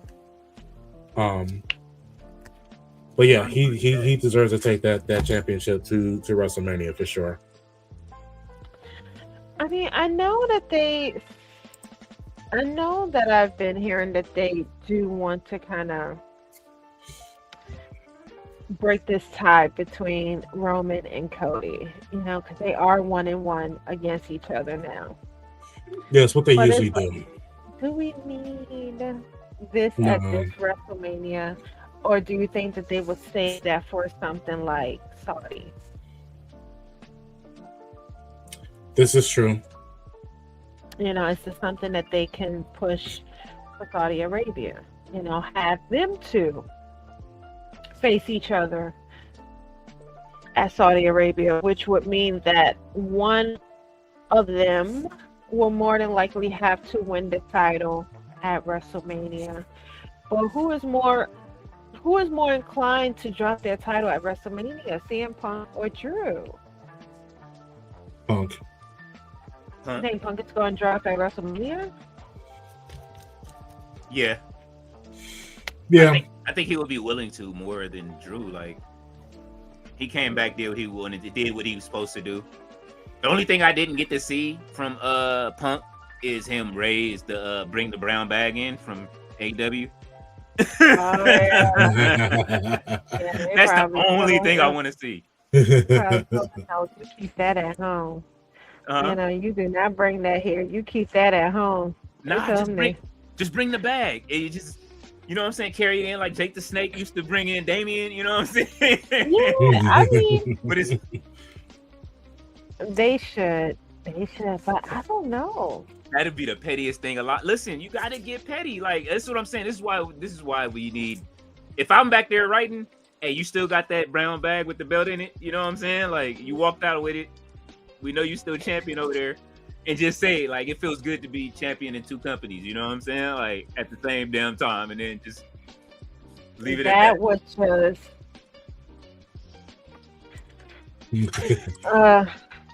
I feel like that would just set AEW ablaze. Yeah. That would set AEW ablaze. I know Tony Khan would lose his mind. I can't say what I would like to say, but he will become a fan of Peru's finest that day. You know?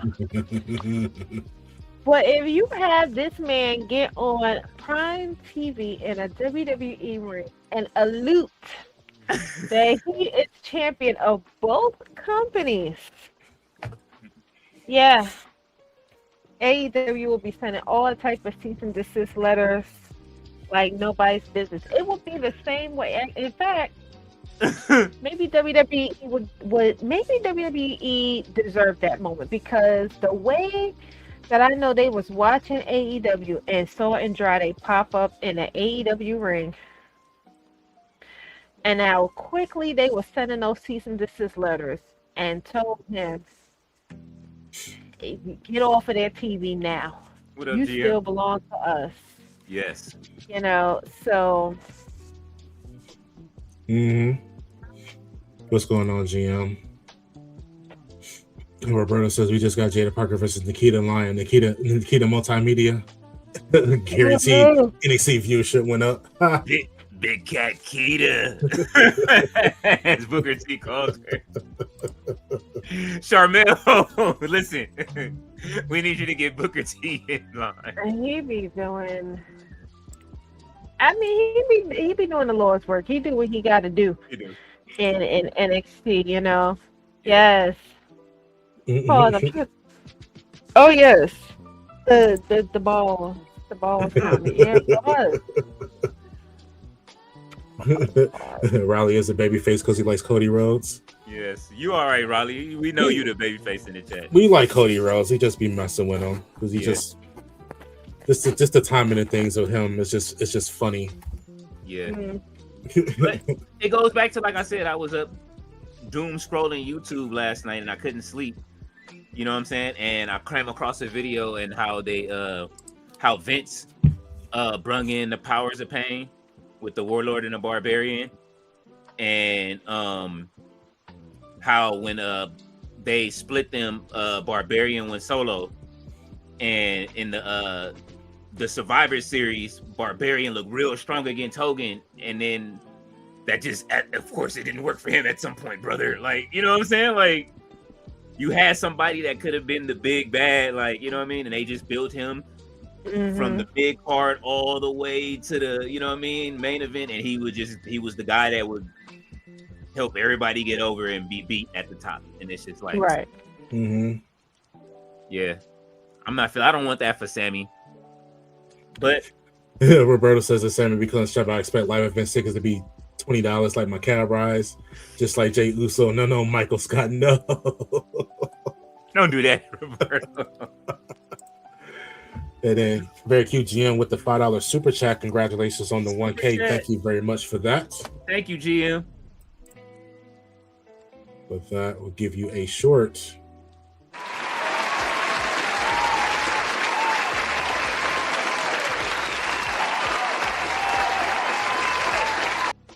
All right, stop. Was it company man with the 1 second applause? That should be killing me. Oh man.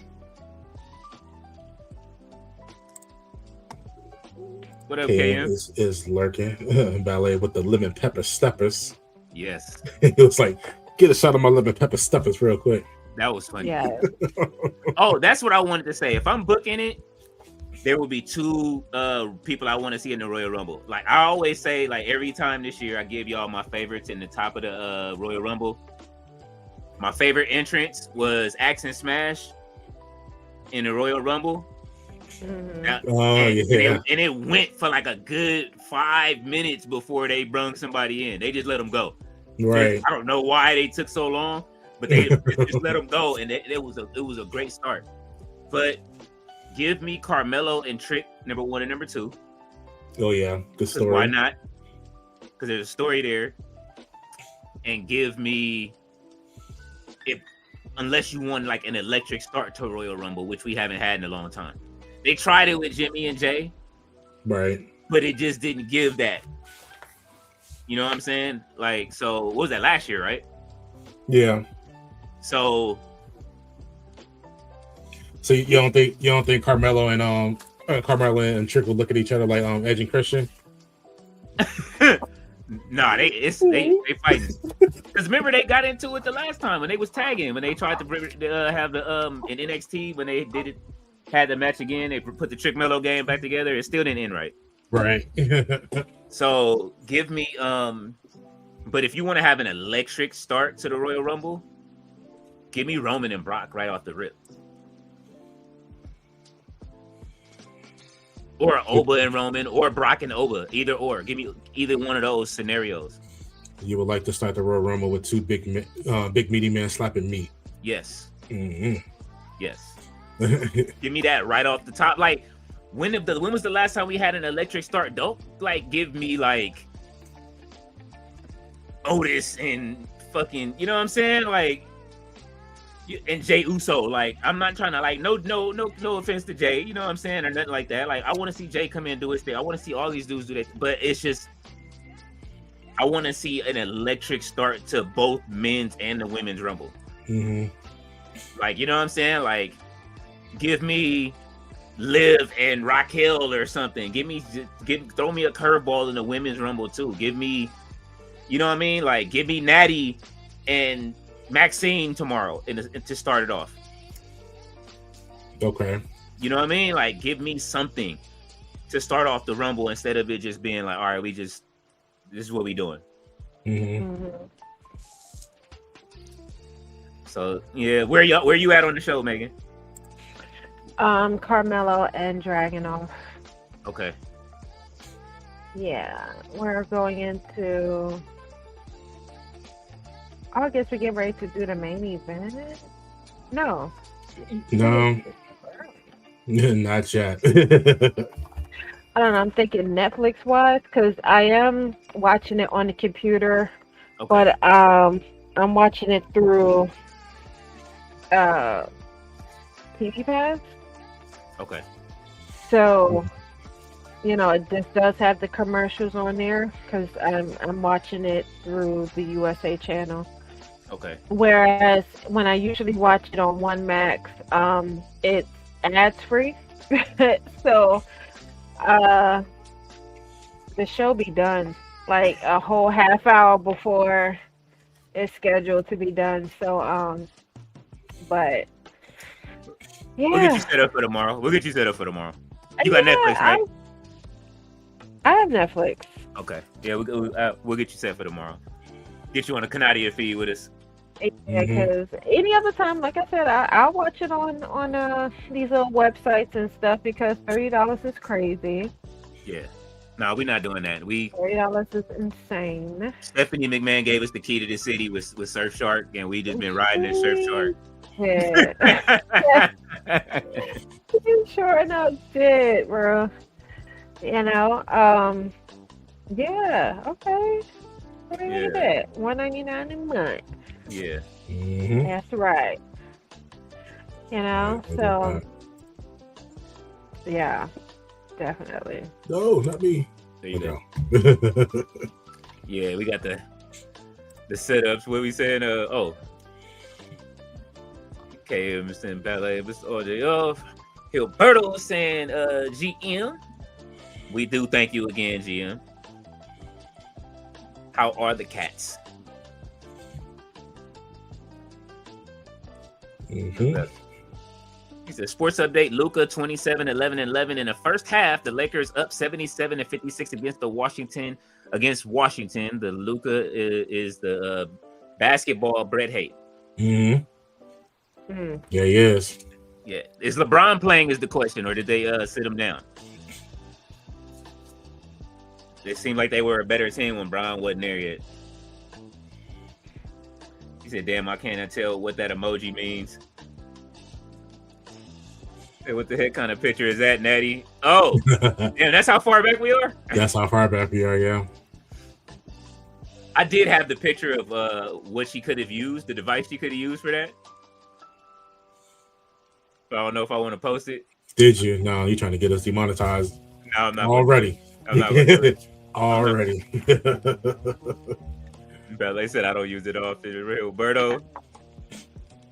He said Bruce Pritchard says the PLE will be 3 hours. Very short rumble this year. Told you they cutting matches, but they're not cutting prices.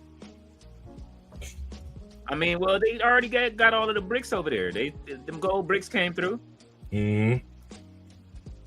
He said laugh my ass off. He said, Thea, what the fuck is Mando? Mandatory at? Or mandatory OT, mandatory overtime. Oh, Gilberto said he just does overtime, period. It's not mandatory for him. He's taking it. He said, now why is Trick in the Rumble? What he gonna do? Don't do that. Or a farm. Yeah, I came out of the insurance industry. Like mandatory overtime is happening right now. They call this welcome season when all the insurance changes over and the new members have to join and we got to get everybody set up for everything. Yeah, it's rough. Oh. He said we used to have mandatory overtime at the utilities company, 12 or 15 hours a week, depending on the month. Yeah. Damn. Sardi's offset. Lesnar versus Gunther, urinal on a. See, Mr. Sardi's off. You always.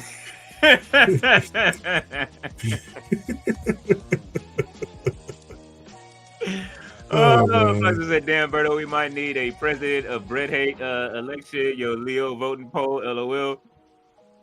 I will put it up. We're going to do it tomorrow. We need something extra for the Rumble. Maggie, you still coming through for the Rumble tomorrow? Yeah. Are you available? Okay.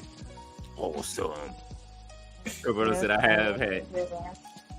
He said, I have had every old head say to me the WWE has gotten so fake, and the example they used is the rumor Gunther will beat Lesnar. How do you suspend belief on that one? I mean, you know, man, my dad say that too. I mean, to the casual fans, there isn't. You know what I'm saying? Especially if they're a casual Laps fan, like there isn't. They just have to have a good match and draw people to watch it, which they probably won't. But... He said overtime by definition is not mandatory. Laugh my ass off. Peace sign is what you getting from me. Ballet said we pray. I'm pretty sure that was when we had the hammer up. Mm-hmm. Said, I know Gilberto. I know Thea is crying at work. She is ready to go. Let us know when you make it home. You probably already did. AJ is coming out. Oh, AJ once again in some straight cut jeans. He's not wearing the mom jeans today. I'm a Miss Herbal Lessons guy, but I'm assuming he's gonna pop up in TNA and more than likely wrap up his career there. Yeah, AJ's got to do one more thing before he leaves, for sure. I think he is definitely, yeah. I think that's where his wrap up is going to be in TNA. Unless he stays with WWE and then, you know, they have a proper invasion with TNA. You know, but y'all didn't put up such a big fuss about this man putting his career on the line for Gunther. He ain't losing that match tomorrow. I can't see it. What if he do? I'm gonna be sad. If he does, he got to leave the boots in the ring. If he don't leave the boots in the ring, I don't believe it. Mm-hmm. Well, I mean, the fact that he, used certain terms, like, Gunther said he's going to end my WWE career rather than just end my career. He's kind of hinting that although he might not necessarily be done with wrestling, he's done with his WWE career. Okay. Well, that sounds very familiar. Too. Huh? There's been a few True. people that said that. Ciampa just said that. Adam Copeland said that, which we haven't seen him in a while. He did. Who else said it? There was a few people that went out and said they done with their WWE career. There's nothing else to do. Yeah, I mean, I can only assume that, John Cena made it very clear, like, this is it. I'm not coming back. There'll be no surprise matches. I won't come and have my one-offs. Like, this is my final run. If you see me, it is strictly in no sense of wrestling at all.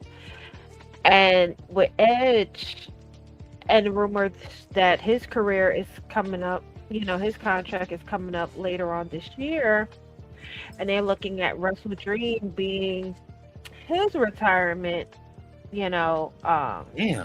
match. It just kind of, it's out there. It's out there that, it's out there that Edge his career is wrapping up too.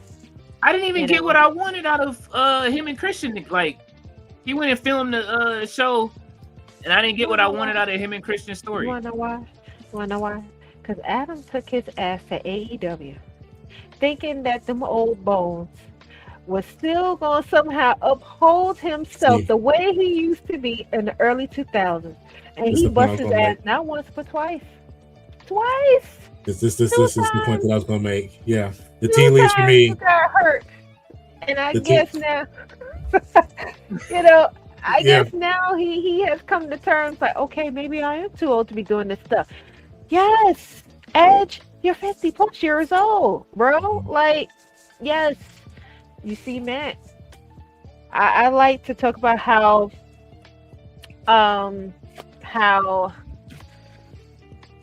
what's the term?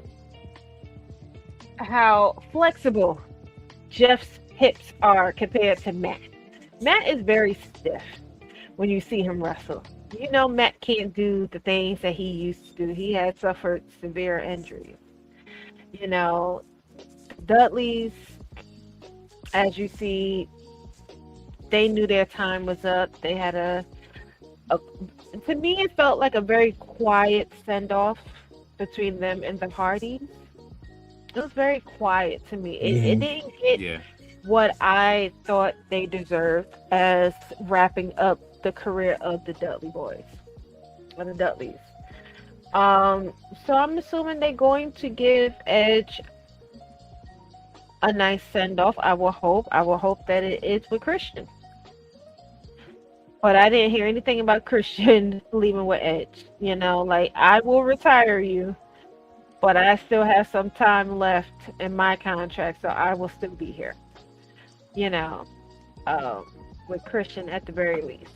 Where the fuck is Nick Wayne with the TV title? Wait a minute. I just thought about that. Nick Wayne been missing. Mama Wayne been missing from TV. I mean, I feel like that's the reason why, because their storylines is tied to Christian and it's waiting for him to come back, but Christian's waiting on Edge, right? Cope to come back, whatever. But I think, like I said, the tea leaves for me is telling me that both of them, with Cope and with AJ, those last injuries that they got, you know what I'm saying, and their respective significant others is looking at them like, Goldberg got the retirement that he deserved. I wouldn't even have given him Saturday Night's main event. I would have gave him a SmackDown episode. See, That's on his way. I already said my piece So about he this. You could get your piece of cake in catering, sir. Goodbye. I'm not. See, I'm not the one. I'm not the one who's saying it. Megan Amber's is saying it.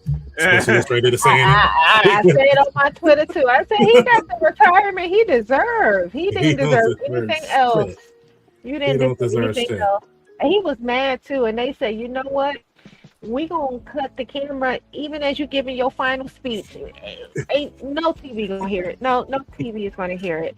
And they cut him right in the middle of his speech, and he was so mad. And I said, I mean, you have come after one of the top women wrestlers in WWE off and on for a minute now. So yeah, you got what you deserve. Appreciate you, Jay Millie. You know, it's so long. I don't think a lot of people is going to get the same send off as John Cena did. I don't feel like everybody deserves it. Not to compare other people's careers to John, but you know, if tomorrow is AJ's last match in WWE, whether people see it how I see it or not, I do feel like his send-off being in Saudi Arabia is fitting for him. It's a monumental show because it's the first Royal Rumble in Saudi Arabia, so it will be tied to that. But no, Goldberg got exactly what he deserved. And you know, Jordan comparing Jade to Goldberg was uncalled for. It was uncalled for. But Jay got to look back though. Jay got to look back because her response was like, "Did you take your shot today?" Oh, yes.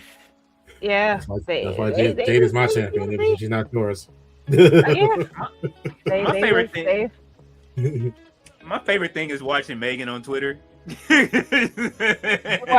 Megan to tell you because I'll be laughing at every all day if I get on, like, cause it's man, they be your cracking page me is up wild. too. They be cracking me up on there too. I mean, you know, it makes for good TV, you know. Well, yeah, I just be saying some outrageous things on my Twitter, you know, and you be catching them too. So I love it. I'm here for it. If you're at the portion of the show right now where we're getting ready to have Ilya versus The Miz, it's the reason why we're not close to the main event because these two thought they was in Japan, and they finna give you a 30-minute classic. Hate to spoil it for you, but did you pass it already or you seen it? No. The Miz was just coming out, so now they just showed the WrestleMania commercials. Yes. So no, I did. These last two matches I did not see, so I'm looking forward to watching this one for sure. You figure all the cardio on this one. Yeah, Miz think he is. One thing about Dragunov is going to give a show every single time, you know, and I think that was what was missing. So I'm glad that he is back. I hate what they did with Pete Dunne and Tyler Bates. I absolutely hate it. Just bring real. You have lucha wrestlers. I don't understand. You have Penta. You have Rey Mysterio. You have Rey Phoenix. You have Santino Marella. Santo Escobar. Like you have. Well, had Rey Mysterio. Well, I mean, you know, he's hurt, but he always bounced back. You know, but you have enough to where you don't need this, you know, you don't need it. Hopefully this will come to a head in the Royal Rumble when we get both of the Americanos in the ring together. Because I suspect Chad Gable is healthy and he's there.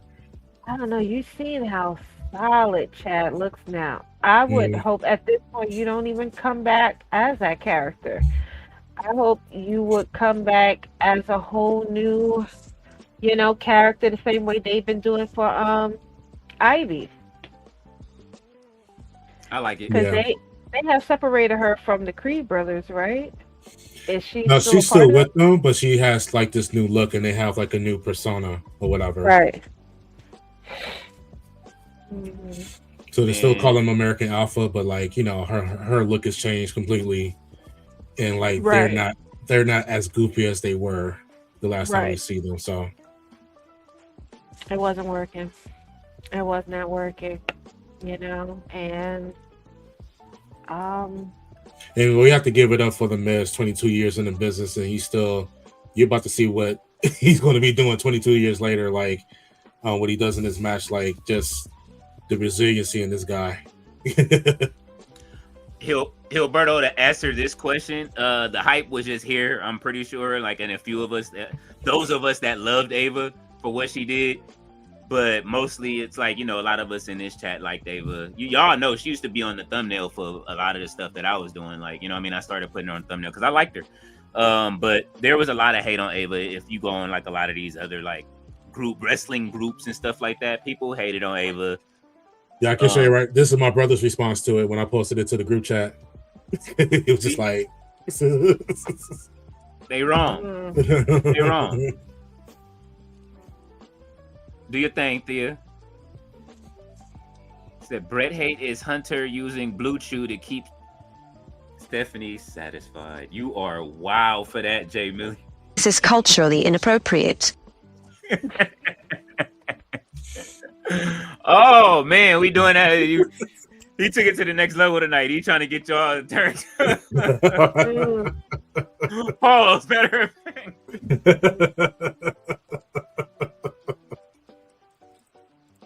This is culturally inappropriate. Gilberto says Lyra is one of the few women that is awesome. I like Lyra. Like I said, it's maybe it's something missing, but she'll get there. I like the dynamics between her and Bailey. Bailey is in that crash out mode where she don't give a shit. Even though they was running that same play between it was Bailey, it's Montez Ford, and who else? The New Day. No. One more person that was like having like the, you know what I mean, like the split personality thing. I remember. R-Truth. Okay, yeah. And then they settled on Bailey. Montez was doing it on his own with his self-conscious talking to him. Which I'm mad. Does he still do? He's still doing that on Instagram, or he just vanished?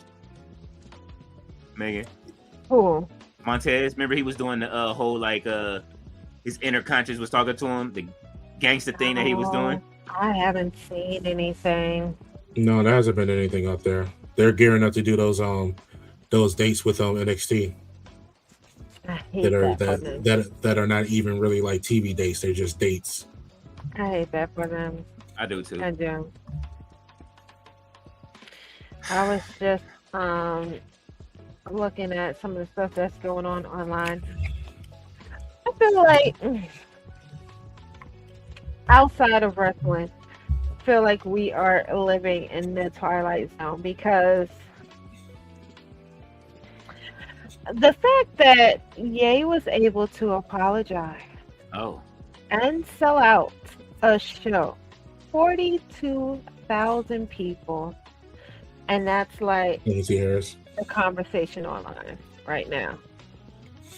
It's like nothing ever happened. It's like he picked up where he left off. It's crazy. He apologized in the where they say in the what is that the Wall Street Journal. Yes. So that means that Ari Emanuel, owner of TKO, is taking his foot off of his neck at this point. Mhm. Because he was the one that was stopping Kanye from doing everything. Yeah.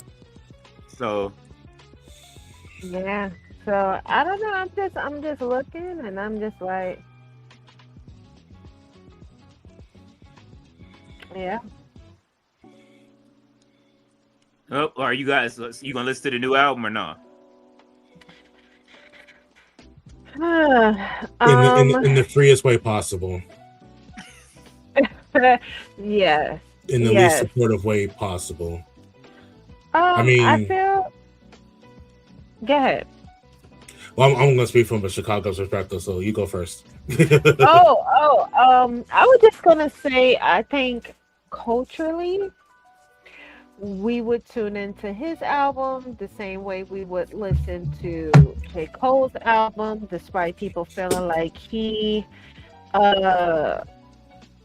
doesn't have a leg to stand on after bowing out to the three-way feud between him and Kendrick and Drake, but people will still tune in because they want to see if he is going to somehow if he's going to say the things that he should have said but didn't say during the feud. I'm people. Yeah. I'll explain my perspective. Leo's not giving him any more play. For who? Cole? Yeah. I haven't listened to his mixtape yet. I'll be very honest. Everybody knows that I'm Team Kendrick just because of, you know what I'm saying? Like, you know the story. I came up with, the same dungeon as Kendrick. So, right. But not to say that I won't be biased. There's too much going on in rap for me not to pay attention now, with Game dropping yet another DJ Drama mixtape and him asking for the fade with Kendrick.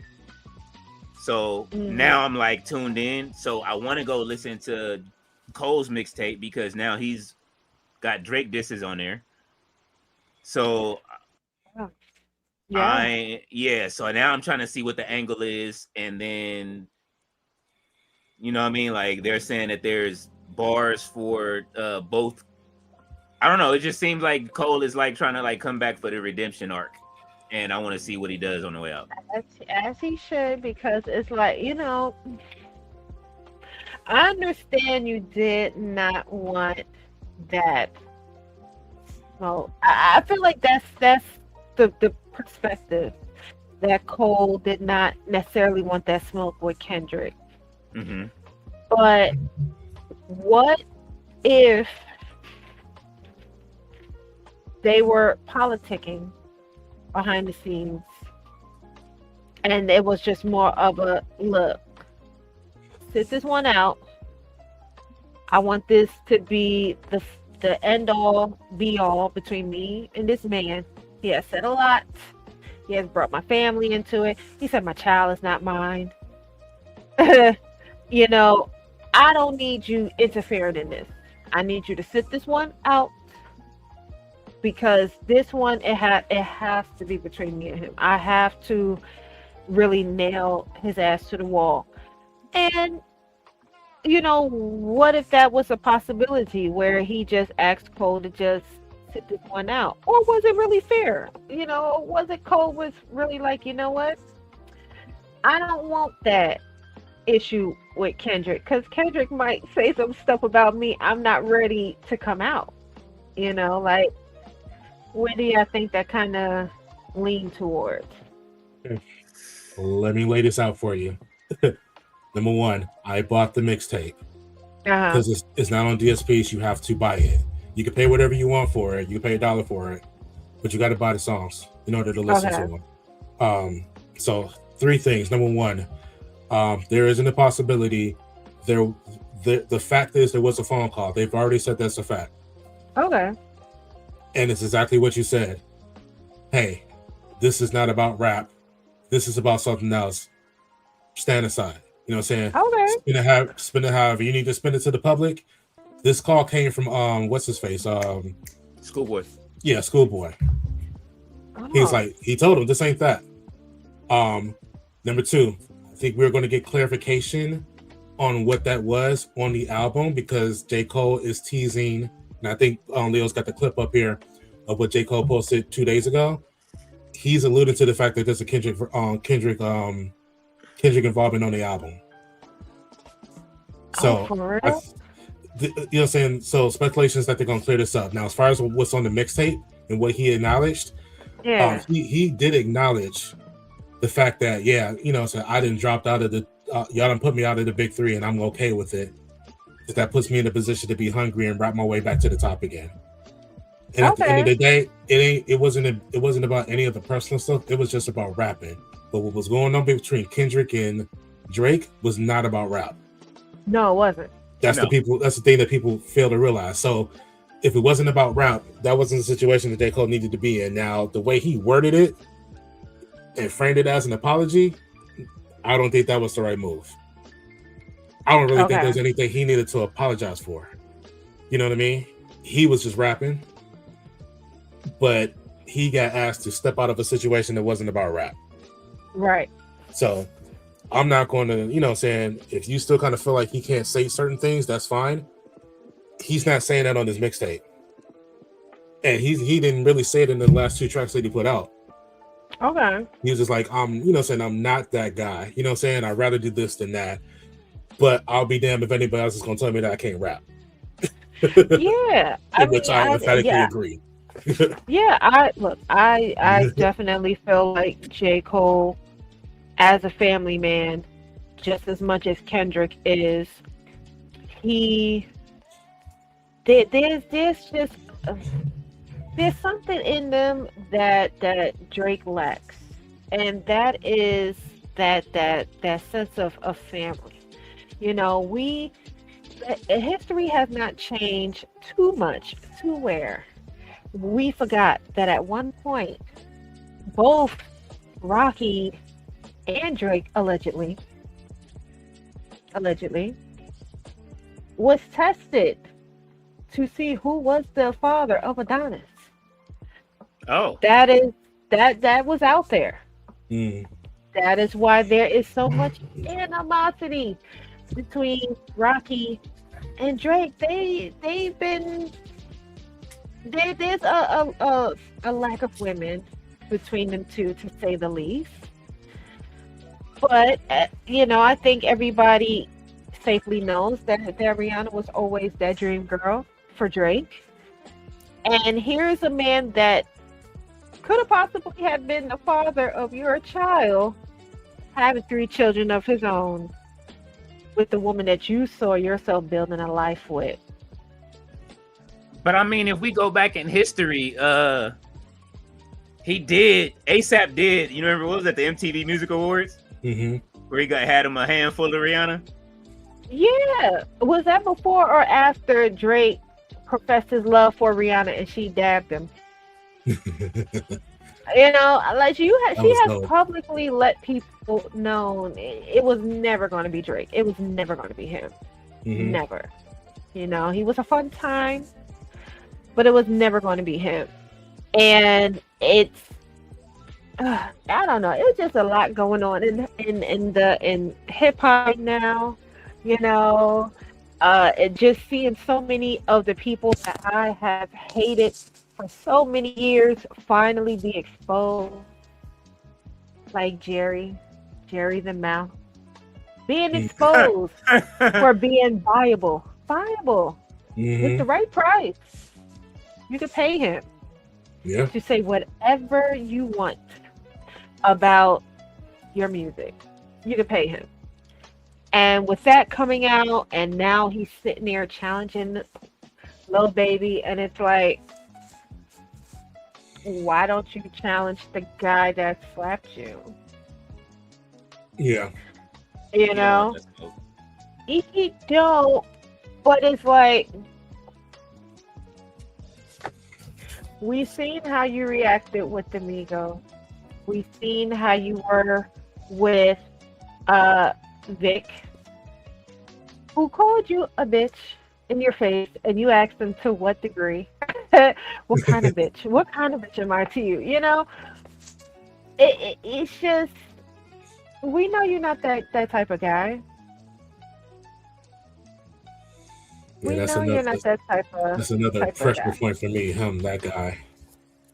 Yeah. Yeah. So it's a lot that's going on in hip hop. I definitely haven't heard Cole's mixtape, so I more than likely will hear that, if not tonight, definitely, over the weekend. But It's I always suspected it's a that. DJ Clue mixtape. Is what he did. Okay. So we got DJ Clue screaming Illuminati all over this thing, just like it was early 2000s. It's Yeah. beautiful. Appreciate Well, you, Henny God. Salute, man. My bad. I'm sorry, you guys. Henny God, I Uh-huh. see you down there. Salute, man. Thank you for the super chat. Thank you, Henny God. Yeah, I guess I always suspected that there was something between that feud and why Cole just graciously bowed out the way he did. So, thank you for that confirmation. Yeah, you're welcome. You got to play you got to play the mixtape in the office, bro. Like, Yeah, absolutely. Low key, I was in there earlier today when you guys weren't in there, but I got it. So when Okay. they're ready, I got it. I pre-ordered the album as well. You got to come over to the Discord. I keep telling you. Yeah, I'll be there. You just have to send me the link again. Okay. You have to send me the link again. Yeah, Definitely. we have office hours sometimes. Usually, definitely Wednesdays, and then you know what I mean. Thursday we just get the stuff done. Here's a perfect example of Brett Okay. Hate from Thea. Brett Hate is Julia versus Braids. Yeah. I mean, well, I understand the tribute, but yeah. Mhm. She agrees. She agrees. Look. She trying not to do it. She agrees. Uh-huh. I mean, I definitely have like a sore spot towards it because, sometime last year, I made a comment about Miss Sadie. And just simply, I just felt like she didn't really push her WrestleMania match with Bianca as much as she has. Now, I saw it in a recent interview shortly before I had said that. She did mention it. So, I did misspeak to an extent. But I did see in one of the comments, somebody told me I need to take my Julia braids out, and I was disturbed. I was disgusted. I felt like, you do know what I am, right? Wow. And you know what she is, right? I don't think that goes well, So,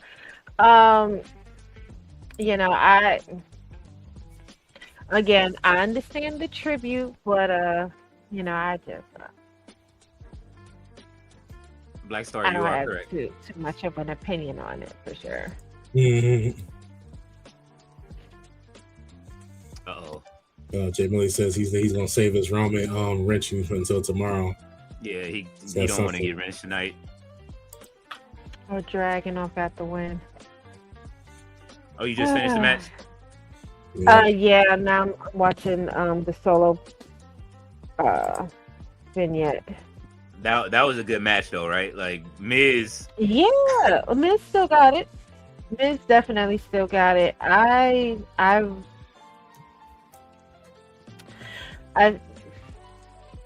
just glad that the Miz is still there. I'm glad that they still see him as a still deem him as useful. Honestly. Appreciate you, Anubis, for the congratulations. Thanks you, Anubis. Appreciate you. They're calling for Kiana James and Julia to be separated. Yeah. Oh yeah. Yeah. Yeah, I definitely think so too. I think Naomi would still have the title if she was there. So I don't know necessarily what. Actually, I do. I feel like if Naomi was champion still, I think either they would have pushed the feud between her and Naomi, or they would have um somehow given her the mid card title. Mm. Mhm. More than likely. Jade. She no, Stephanie. Okay. Stephanie, yeah. I think she probably would have had the mid card title by now. I think the Yeah. respect would have been for them to have like a maybe like a three match series that ended at WrestleMania. Between who? Between Naomi and Stephanie. Like I definitely think that Naomi deserved Yeah. to carry that title Yeah. from Mania to Mania. So Yeah, it's kind of sad to think of the what ifs, you know, but at the same time, you're just happy for Naomi because if you know her story, you know, like this is something that she really wanted. yeah. I mean, she wanted both, but she chose motherhood, and I think she made the right choice for herself and I for would her even family. I would even go back before that. The fact that you walked out of a company and was able to come back in and Yes. still gain favor, because you could have easily been somebody that came back in and they would have just thrown you all the shit, and you would have been in the same place. You know what I'm saying? Do you think it Just because helps? Do you think it helped that she is the wife of Jimmy Uso? I don't want to have that thought because I just don't really believe in Jimmy having that much pull. Maybe not him directly, but the family Mhm. she's married to It's only does. very true. That thought doesn't feel good to me. It doesn't. It doesn't. You know, I guess I just look at it as we know who's running the business, and you still have people to this day say, you know, I think that was a terrible decision that she made. She should have never left, you know, and y'all still pushing this narrative that she shouldn't have left as though she wasn't warranted for leaving. She did not like how she was being booked. She did not like how it felt trying to talk to Vinnie Mac Hmm. and the Bella's ex stepdaddy about different things. And now they're both gone. Exactly. And now they're both gone, you know. But I think See, the story that I like is that she, like, the only thing that I would say about her leaving is that she felt a bit like a follower. You know what I'm saying? I felt like, you know, saying the leaving was more Mercedes' story in a sense, yeah, or whatever. But you know what I'm saying, she got signed by TNA. She rose through the TNA ranks. I mean, they respected her in a sense and put that title on her. She was able to return back to the company as the TNA Women's Champion. I would like to think more that work. You know what I'm saying? Like, it'd be easy for me to say, okay, well, who she's married to, because she went home and did right. nothing and then came back. You know what I mean? Yeah, But she went to work.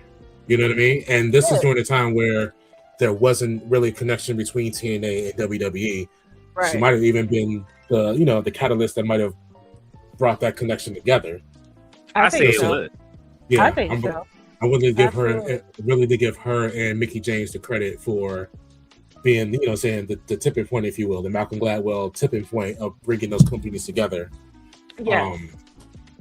So I'm choosing to believe that had more to do with it. Which then gave us Jordan Grace in the end. Right. Yeah.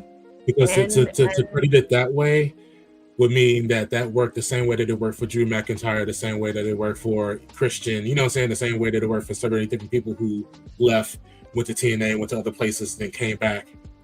You know what I mean? It just yeah, well, You know, but even then, it's like even with Christian, you know, you still had people who was in very high positions like Vince, who had a very open disdain for people like Christian. Like Mhm. we know, if Vince was still running WWE right now, there would be no CM Punk. He would not be on the cover of No Game. You know, just the top of that year, before he even returned to AEW, he went to WWE.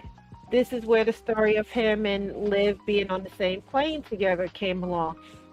He came in, and Vince still had him kicked out, and that was the top of the year. Yeah. By the end of the year, he was debuting at Survivor Series. hmm So, you know, would Vince have been as forgiving Well, the to one thing, her? my bad. I'm sorry. No. What I'm up? just saying. What up, Mammoth? Yeah, Mammoth came to take over the stream again, like usual. All right, dude, what's the matter? One thing about it though that we did hear is that CM Punk had one conversation with Brett the day before they kicked him out of the building, Okay. and he said that Brett, he said that, oh, I'm sorry, not Brett, but Vince, and Vince came and they saw each other inside of the gym at the new facility, Mm. and Vince was like, I think it was in the Ariel Helwani interview. He was like, yeah, you know what I mean? It's good to see you. You know what I'm saying? It's good. We will see what's going to happen and blah, blah, blah, blah, blah. And that was it. They had a quick, what's the name? And hope to see you soon. Hope to have another conversation. Uh-oh. Look what I got. Yeah. It happens every now and then. Just reset it. Just reset it. Trust me. You'll be all right. But Found out. okay. That was the Stephanie McMahon warning. Mhm. She said, KM, I know if she was pregnant, she would be holding the title right now. That is very true. Mm-hmm. Thea said, it is about him and the Usos, and Cody is an honorable mention. She is not playing about her guys. Ring King, what's going on, man? Good to What's see going on, you. Ring King? Happy Friday. Are they showing over again? Jamie said Thea, but if it was Drew while Roman was on one of his vacations, LOL, and Lego Usos was tagging. You know what? No. Roman has came out today. I don't know if y'all saw the interview or not. He talked about it earlier. He Yeah. talked about it, and he said, listen, he gave the company 2 years to breathe and build stars. And he like, I got the juice and the blueprint. I gave y'all 2 years, you know what I'm saying, and let y'all do what y'all needed to do, and ain't nothing happening. So I got time now. You know what I'm saying? So what y'all talking about? Is this Roman Reigns talking, or is this Joe Anoa'i talking? Right. Who is this talking? You know, because I mean, of course, my mom, she looked at it like, okay, he probably needs to pipe down a little bit. I said, well, you know, he has backing, so I feel like he could probably DB. get away with saying certain things. Yeah. But I do wonder what he means by that. I do wonder. I think he's correct? saying what he's saying. Like, it's y'all was mad at me for holding the title this long, and I held the company up. You know, I always go back to that like that same night at what was it oh, there it is. We are 2 years here now. We haven't advanced. We haven't evolved. We have great leadership. Nick Khan, God bless him, but we have to keep up creatively. So even he's sitting on the creative. Yes, because you have the damn chief creative officer. Okay, every time they announce Triple H, they always announce his title. So you made it very clear who you was throwing shots at. Damn. But you also made sure that you separated Nick Khan from that by openly naming him. Said, "We love you, Nick. You're doing a great job." Yeah, you don't But bite the hand that creative feeds you. wise, Mhm. y'all suck. You Those know, other guys in that room. and it's like he still has his cousin who is still on the he's a board member, and he can rightfully shake things up because at the end of the day, he is over Triple H. Yeah. So shake things up and start a union. Oh shit. At this point, I think John saw what was happening. I think John saw what was happening from a mile away, and he said, "It's time for me to bow out. This might be that time. Just wrap up my little retirement. I get out before the new era really does begin." And they did not necessarily do his retirement the way I felt like it should have been, but he did the best he could with what he had, what he was given. He did the best that he could, and he pushed a lot of people in that time. But I still feel like in my opinion, or in my perfect world, I feel like him tapping out the way he did to Gunther was a big FU to creative. It was so half-assed. Mhm. That tap was so half-assed. I do feel like that was a big FU to creative, and now you have Gunther saying, "I made him tap out like a bitch. I made him tap out like a bitch." But it's like, no, that was a pity tap. It was a pity tap for Gunther. It did not make Gunther look strong in any way, sense, or form. That was a To double me. entendre, by the way. I what? You said you gave him an FU. Oh. I mean, I do. I really feel like that was y'all really messed me up during my retirement. Y'all had me in matches with people I did not want to be in. I made it clear I did not pick the people that I was going to fight. Hint, hint, Brock Lesnar. You know, I did not pick that guy. And Triple H said, "Oh, yes, you did." And John Cena said, "No, I did not." You know?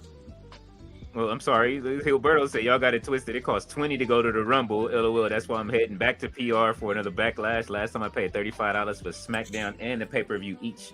Yeah, PR is not Saudi Arabia. I get what you're going with this, but No, he said the VIP tickets over there in Saudi was $400. Yeah. yes, Saudi is not PR. Like, it costs more than that $400 if you're gonna fly over to Saudi Arabia for the Royal Rumble. Oh, he talking about the flight. Yeah. I'm talking about I'm talking about all the other stuff. Oh, I'm the talking about amenities. talking about your soul. Oh, That's what I'm talking about. yeah.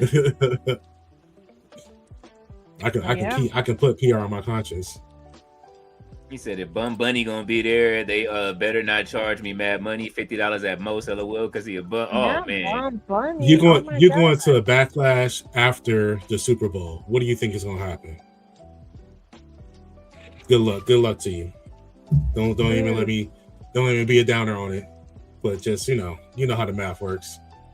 Look at Cody. Cody run into that ring. He always run into the ring with his suit. Cody is a hero. He is the good guy. Here you go. Look, KF.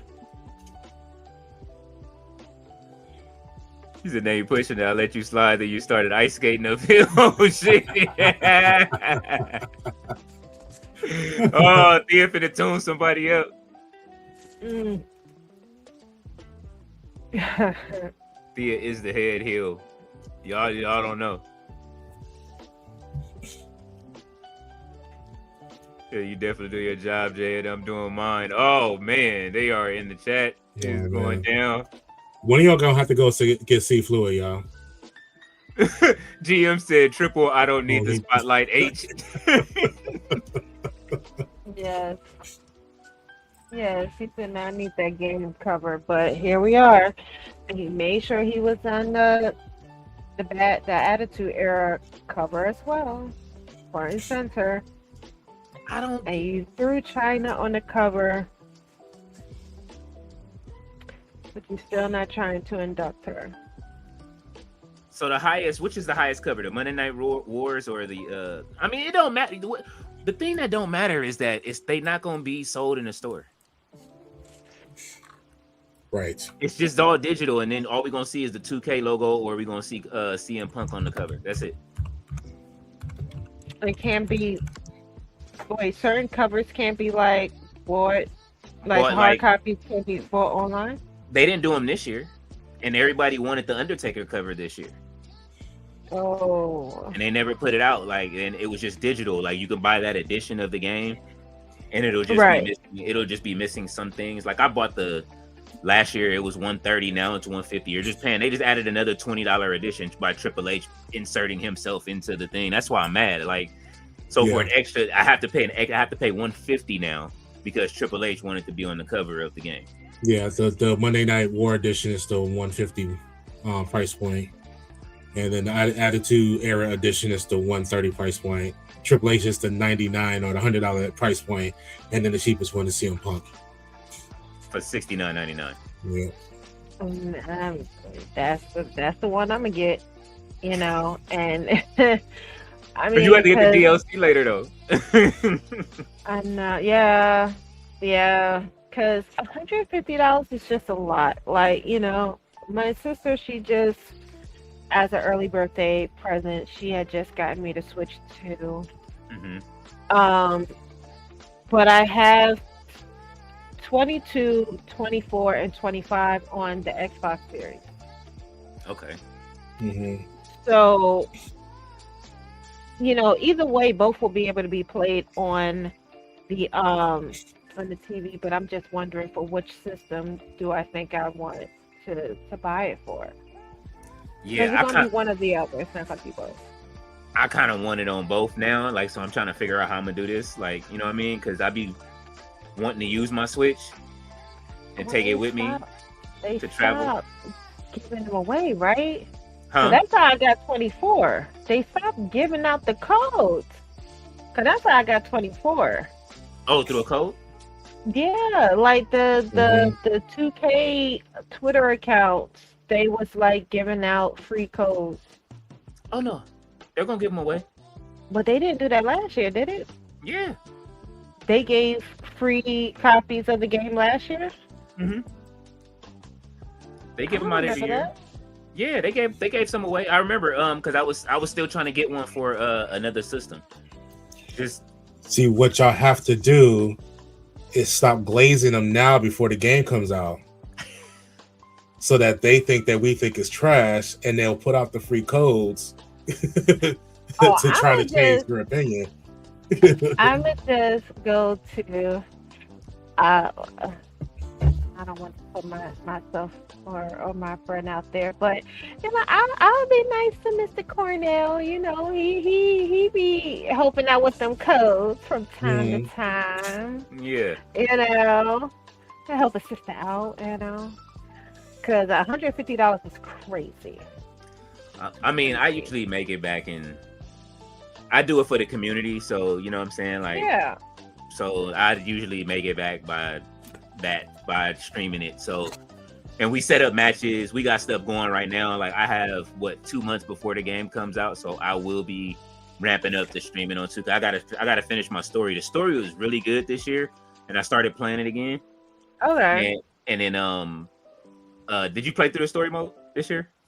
I did. What I haven't finished was the Island of Relevancy. Okay. Portion of it, but I did finish. I actually finished the story twice. The Mirage? Yes. Okay. Yes. So I went for what was the name of that group? Either way, I ended up sticking with CM Punk. Okay. The second time around, but the first time around, I did go against the grain. Okay. Stay to face. Yeah, we haven't gotten there. I've been streaming it. I'm gonna go back and stream it again, so that way we can finish it. So I'll be doing that on Sunday again this week. I started with Resident Evil 4 in the morning usually to start off the stream because I've been trying to finish that. I've been playing all of those, and then they know we've been booking matches. We're on our way to doing a double or nothing, I think. Yeah. So we got everybody from everywhere at this point. We just be adding on. So yeah, man. I don't know. I feel like I couldn't play games because I'm trying to play the game through of San Andreas. My son haven't seen that game complete. The story. And I feel like I couldn't play those games because the way I like continuously lose or I would like fumble a mission, I'll be ready to quit the game.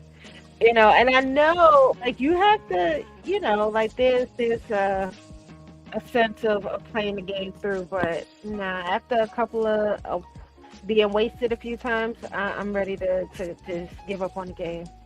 You know, well, that was fun, y'all. Let's see what's on TV. You know, let's watch TV together. You know, because I'll be over it. I'll be ready to give up on that game. All right, Leo, I'm gonna bookmark your spot, but I just want to highlight a couple of things. Yeah, Ballet is saying that she's still here. That means that the Sandman is streaming right now, or probably has been streaming for a little while. So make sure you check in with the Sandman and make sure that y'all tap in with him. Also, I did see down here, Yella is here, congratulating us.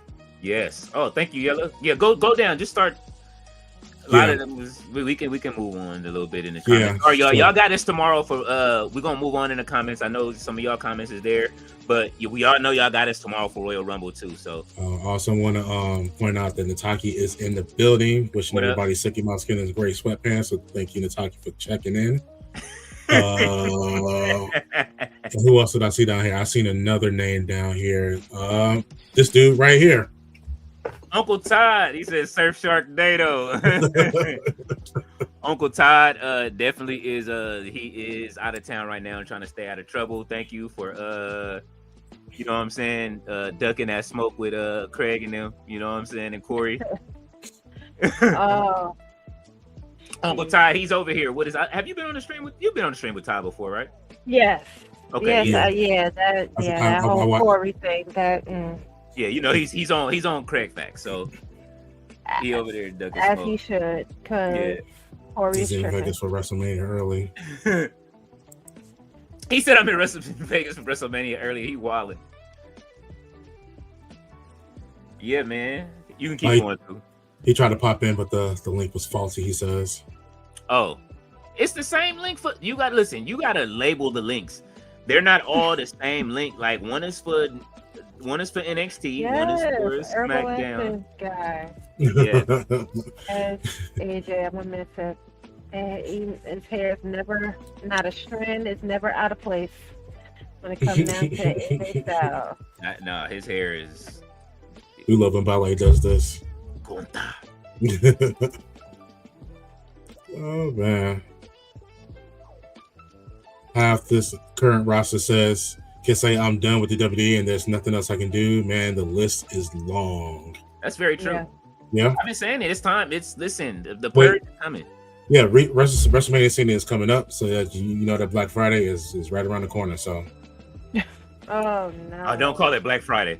Don't call it Black Friday. It ain't that many on the roster.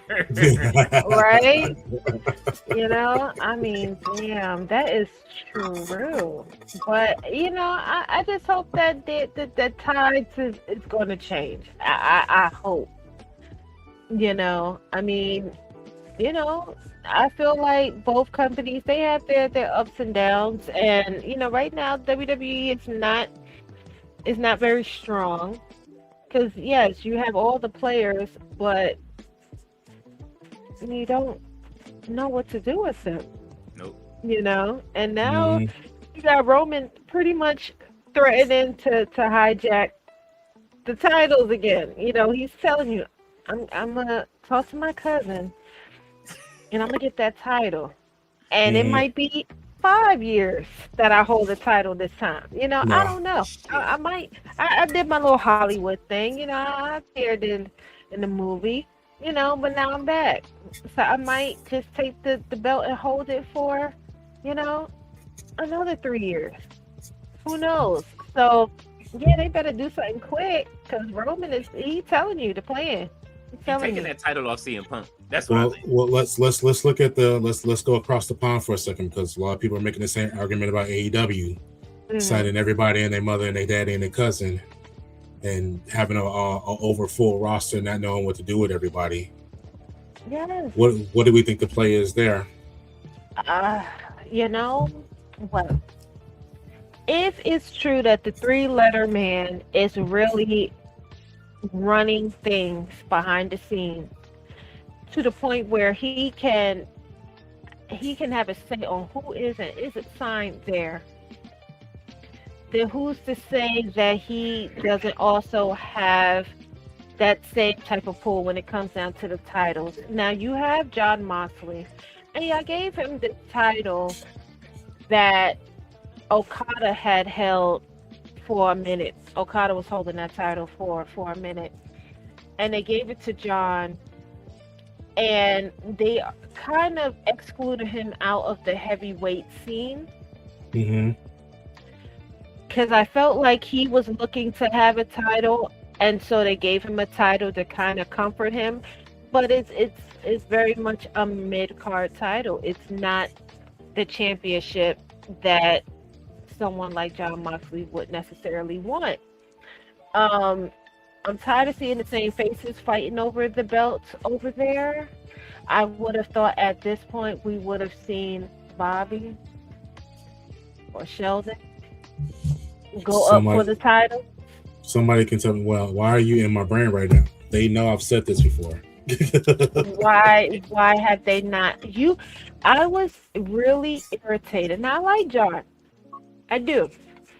I was irritated that they gave Sheldon a title, the first title opportunity after John won that title, knowing good and damn well they was not going to give it to him.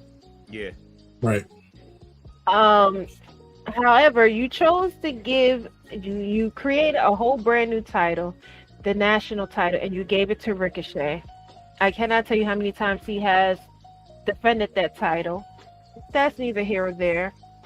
But, you know, I see that where the main focus is lacking is the mid-card belts. And there's a lot of them. You have the belt that Mark Briscoe have.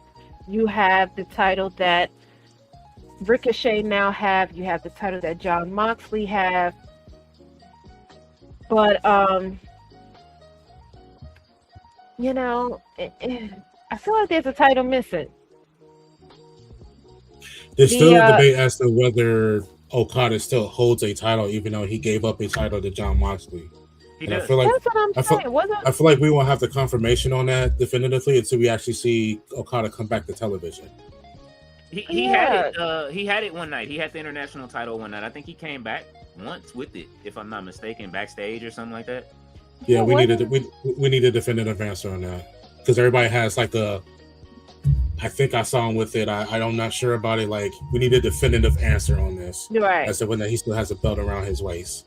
Right. But with that being said, there's too many belts. And there's not enough focus on belts. They can't feel important that they all exist. I feel like one of those belts was supposed to be a belt that somebody was supposed to win and go somewhere else with it. And that was supposed to be the traveling belt. That was Ricochet's title. No, I don't think it was Ricochet's title because we know that Ricochet's title was the one that they made to troll NWA. I'm talking about before that. Because one of them was called an international title. Was it Okada's belt? Because I thought Okada's belt was unified. Right. He had a title and Kenny had a title, and his title got unified, which is the title that Okada still have. That's the unified belt. No, okay, it's so not. No, it was unified. Yeah, the unified doesn't even exist right now because it's not unified. It got separated, and Moxley has the other one that unifies it, the AEW Continental Champion. and then Ricochet's Okay, that's title, what it was. and then they made Ricochet's title to travel, which is what the international championship was for, and the continental championship. So like it's all convoluted with these 3 titles here. Right, because they keep on putting whatever the international title is at the time, they keep on putting it on somebody who doesn't want to travel. Yeah. Like, I feel like they put it on Pac first, but then he got hurt. They put it on Orange Cassidy. And And he was like defending that belt every week, wasn't he? Yeah. Not? yeah, he was defending the belt every week, but he never went anywhere with it. So it kind of defeated the purpose of the belt. It got really confused, and it's still confused. MJF is actually the one that travels and defends his title instead, since they won't. He defends the heavyweight championship around the world, and since that nobody else travels with the traveling titles. But meanwhile, Right. we got Mercedes that hits the road with 13 titles, and people want to hate on her. You Okay. know, I mean, I never necessarily understood the idea of them having belts that they defended on other promotions. I think that's pretty cool. You know, I mean, when it came down to Mercedes, I was definitely one of the people that didn't see the forest because of the trees, you know, so I wanted to know exactly where we're going with this. How long is this going to go? You know, and she was sitting here collecting belts. And it wasn't so much that I was mad that she was collecting all these belts. It was, okay, I understand that there is a point to you collecting these belts from these different promotions. However, what is that leaving for the women of those promotions who are not wrestling in other promotions? What is that leaving them to fight for? Because you have the belt. How often are you going to go back there to defend the title that you have won from their promotion? You know? Oh, okay, I see the show is ending with Cody and Sammy. Yeah. And then Braun Spirit. I can't stand Braun Breaker. He just on my nerves. Oh, I can't stand this guy. I can't. You know, if there's one person I want to see Brock Lesnar eliminate, it's Braun Breaker. Or maybe even Oba. Maybe even if Oba eliminate him. I just want to see him no-sell the spear. You know, yeah, because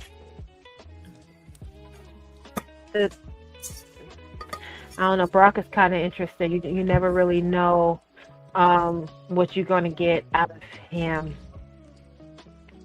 You just never know. I mean, you're going to get urine out of him, Braun for sure. is annoying. Huh? Listen. Whatever grown people are into, whatever gets your rocks off, you know, whatever it is that you like to listen or to hear, that's your business, you know. Now, I ain't never came across look, I'll be 39 next month.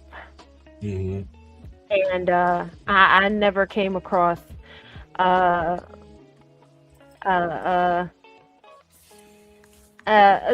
lover of peace. I don't know. I can't say that I have. Oh. You know, whatever Brock is into, hey, if you like it, I love it. You know. Yeah, it's you know, I'm not shaming anybody for what they're into.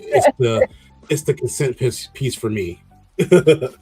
Yeah. Consent piece. That's hilarious. Like, consensual has to be the highlight of whatever you're into. Absolutely. Otherwise, my foot is going to be on your neck until you die. I don't give a shit. Absolutely.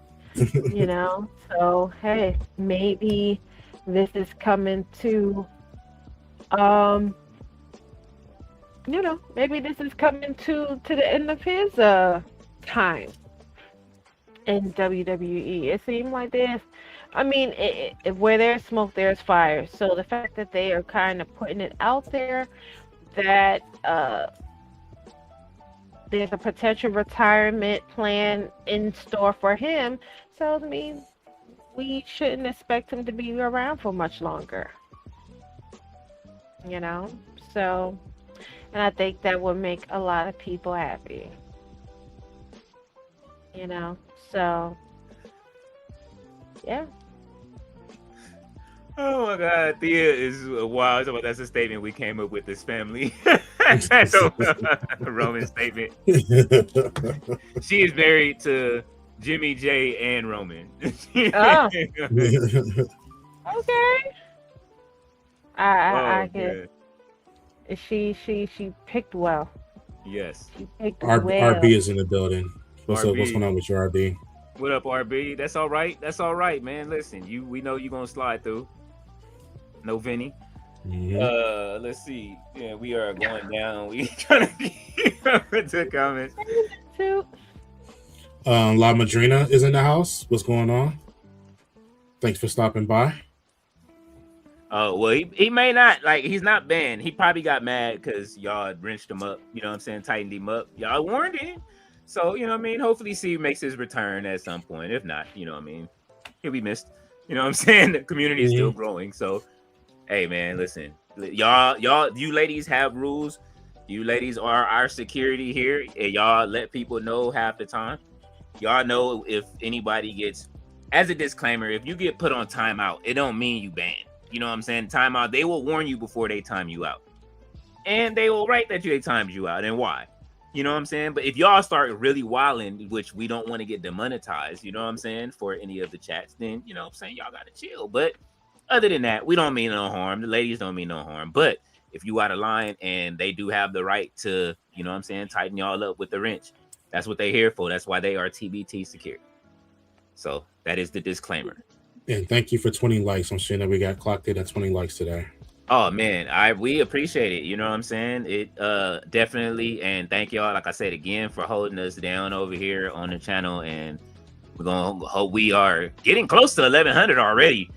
You know what I'm saying? Like I don't know what happened with algorithm we got thrown in, but I'm enjoying it. And you know what I mean, we're gonna keep building. Right. And Megan, thank you again for being here with us, and Yeah, thank you for coming through tomorrow for the absolutely. Rumble. That's gonna be fun. Yeah, definitely. Yeah, man. Definitely. You know, I'm even if I'm not in for the whole Rumble, I definitely want to be tapped in for the men's Royal Rumble because I feel like that is going to be monumental. Not to say that it won't be the same for the women. I'm definitely hoping we have some familiar faces come tomorrow, but I do feel like you know, everybody knows the Royal Rumble is kind of where it's the beginning of the road to WrestleMania. So I do feel like whatever direction that they are going with WrestleMania, it's definitely going to take place tomorrow. Yeah. And it might be a peek into what WrestleMania in Saudi is going to become next year. Well, yeah, so we're thinking the bigger surprises are going to be in the men's rumble this year. They close the show. Yeah, I think so. I think it's going to be another. I think it's going to be another shocking winner. You know, I think so. Ballet love Bronson Reed. She said Bronson Reed needs some new gear. I'm sick of this bathing suit. That's fucked up. She said sincerely with love to the dinosaur. Oh my god. What you gonna put on him? Only thing you could do is put some like regular tights on him. Right. Or does he wear pants? You gonna come out some jeans? Nah. Oh no. He wearing an earthquake special right now. TSL Paul's version gets the lowest numbers ever. Best case scenario, 0 copies bought. Oh, CM Punk is on the cover. Is in the cover again, Megan. It's free. Oh shit.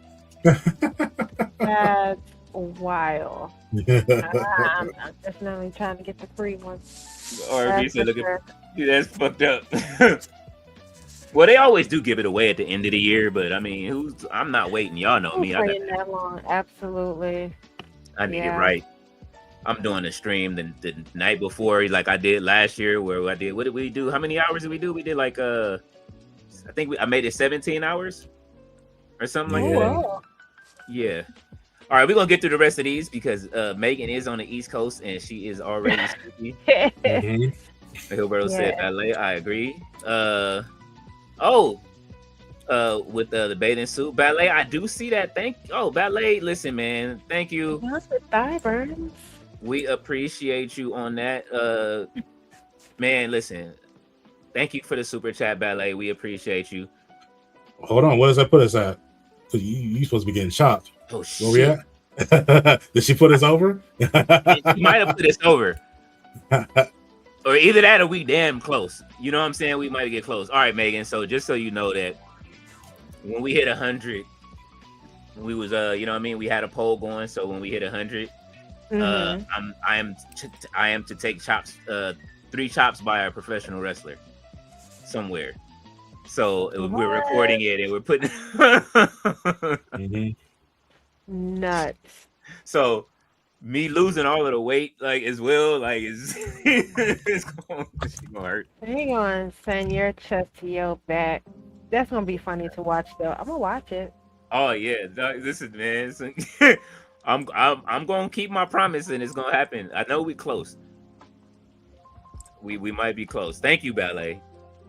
3 So wait, but we know what chops. regular tights on Bronson either. We'll pass sincerely all women. Oh my god. True. She said ballet got money. The credit score is on high. Gerard, you be knowing what I be thinking. I was thinking this right there. I was like, man, if I could have typed it in real quick. I'm trying to get better at EPN. Thea said, oh no, T, I got him locked down. Oh no. Miss Audis also said 3 chops. Yes, 3 chops is coming. So, oh my god. Oh, We Tia's got a close. great idea. Tia's got a great idea, and we just linked up with OVW. She said, "Oh my god, if we can get Shalance to give you those chops." Shalon, oh man, I would do it in a heartbeat. Have you watched OVW lately? Megan? I'm familiar with her, but I haven't watched it Oh my god. lately. Her and Noel have this story going on right now where the singing's not working. So like Mhm. every time she starts singing, Noel gets powered up for some reason and pins her. Mm. OVW's actually been good the last 3 weeks that I've watched it. This is why we say y'all get out of the bubble. If y'all are over there, come over here on a Thursday sometimes, you know what I'm saying? Especially, you know what I'm saying? I know like you guys watch Ring of Honor with Tati as well, but afterwards, if you guys want to come over, we do watch OVW. And you know what I'm saying? OVW has been cracking. If not, just watch OVW, support them. We are supporting them definitely over here.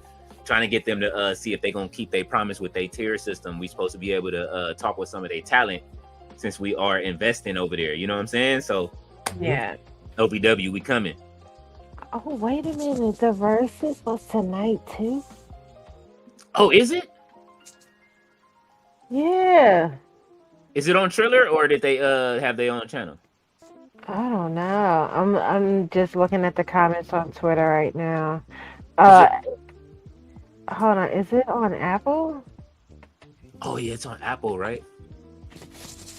We might have to go to the clubhouse and watch it. It's too much going on. It's far too much going on. It's Yes. too much going on tonight.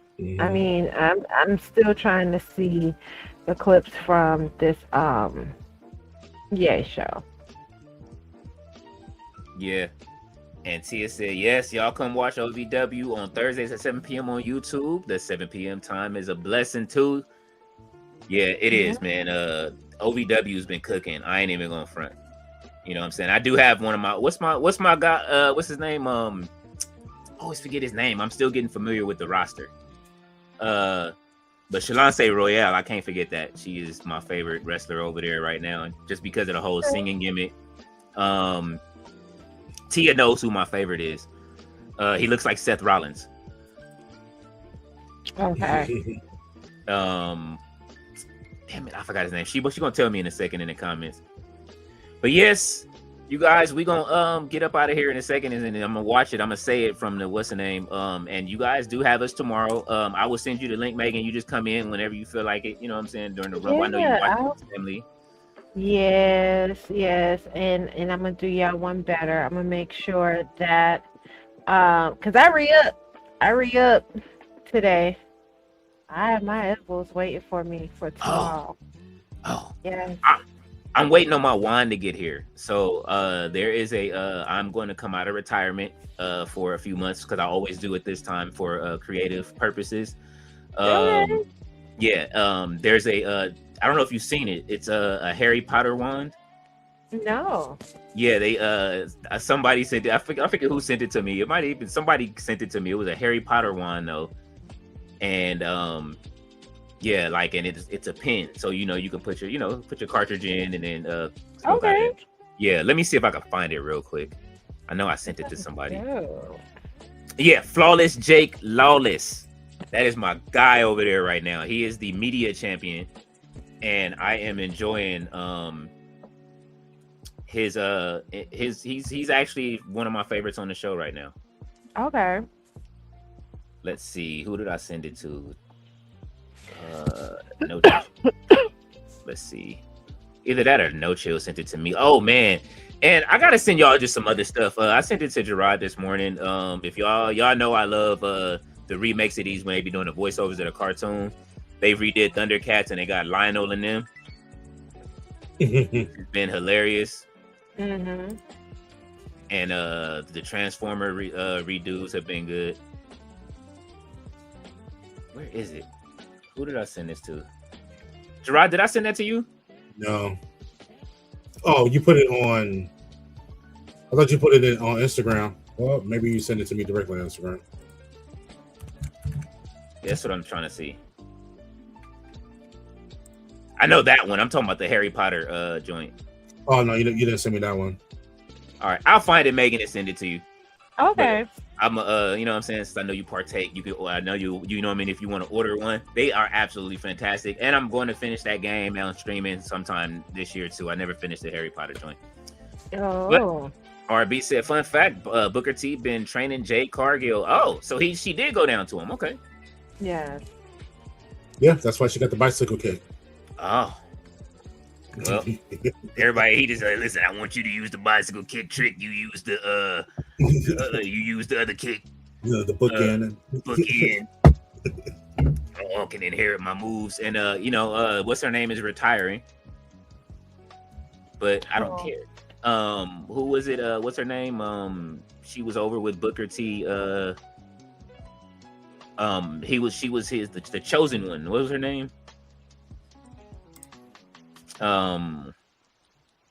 Which fun. I feel like he had a few of those chosen ones. You ain't talking about my girl, Smiley Collie Ray, as you? No. She was in ROW. I would have to look in the email. She was supposed to do a interview with us, and she curved me after she agreed. So I'm just like, I don't really care that she's retiring. So he's like, retire, go to hell. Who cares? That's it. You know what I mean? Oh, I got you covered. Don't worry, Nataki. I got you covered. So we gonna get up out of here, y'all. We will see y'all tomorrow for the Royal Rumble. And it's early. Don't forget, they're in Saudi. So put your bell on if y'all want to make sure that y'all see the Rumble. If you're on a West Coast time, it's 11 a.m. Central. It would be 1 p.m. 1 p.m. and 2 if you're on Eastern time. 1 p.m. I gotta remember that. Yeah, so I'll be up early. In the bathroom, forget. Yeah, I will be up early, making sure that you guys do have the you guys will see the thing up in the marquee or the thumbnail. So thank y'all for being here. Thank you, Megan, for being here tonight. We appreciate it. Celebrating with us on our celebration. Always fun to talk to you.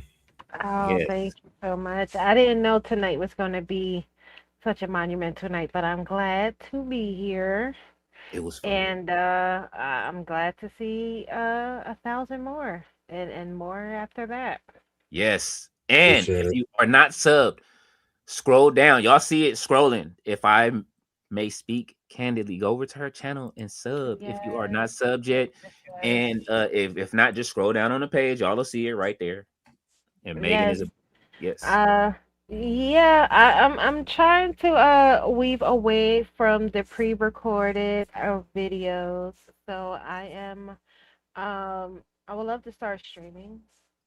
But you know, as long as I have people there as I'm streaming, it should be fun, you know. So Man, you know we're gonna be there. Just you know what I'm saying. Like I just got all I need to know is what shows you streaming. You know what I'm saying. Some of I know a lot of it. There's a lot of overlap between a lot of the yeah. different shows. So Well, you know, I'll definitely but I do also want to expand into other things outside of wrestling too. So, you know, I'll be definitely being more open to having conversations, especially with the things that's happening. Now, not to get too political, but more so of like what's happening in the entertainment world, because, you know, for those that know me know that's my field. yeah, Um, you know, in entertainment, and I do miss talking about it, but I want to find a nice blend between both that and talking about wrestling as well. So, you know, just ride with me until I can find that equal yoke. We might have some stuff for you. yeah. Stick around. Like you can stick around just for a little bit afterwards. You know what I'm saying? Yeah, Yeah, definitely. Rod's been talking about this. So all right.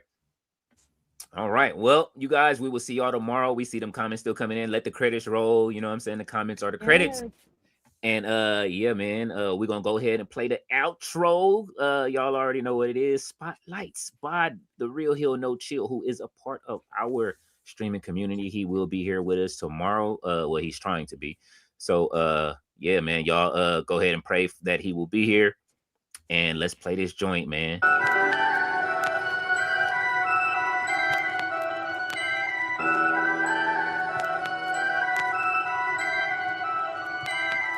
No mud, no lotus, no love, no focus. Witness a battle within or without. Outer scope, field of view is too close to enclose what a dream is composed of. And no drug comes close to the rush of escape in the clutches of hopelessness. Hey now, we don't lock doors in crowded homes. Kick them open, leave them open when romance in the stone of philosophers held for a moment too long. A soul should engage in the gates of the eyes that contain what's below the approach of a song. Sonically silky, moonwalking across the crossroad paved in gold with Robert Johnson and did them filthy. Now that's a soulful transaction and a dead paid. What's the cost of perfection when you press play? Innovation isn't made in a day. It's more a display of kill or be killed. The thrill of selection by natural causes. A deal with the demons we keep in the darkness. Under the spotlights. Under the spotlights. Under the spotlights. Under the spotlights. Look. Death dealer, dealing death under the spotlight. You inept, you only deal with death when I rock mics. I got bite from working overnight, it's top flight. But don't get it twisted, he equipped with that hot sight.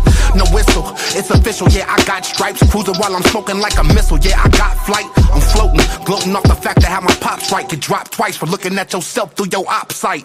I'm on top, I'm out to drop, what a perfect fall. And this wolf ain't finna stop until I serve them all.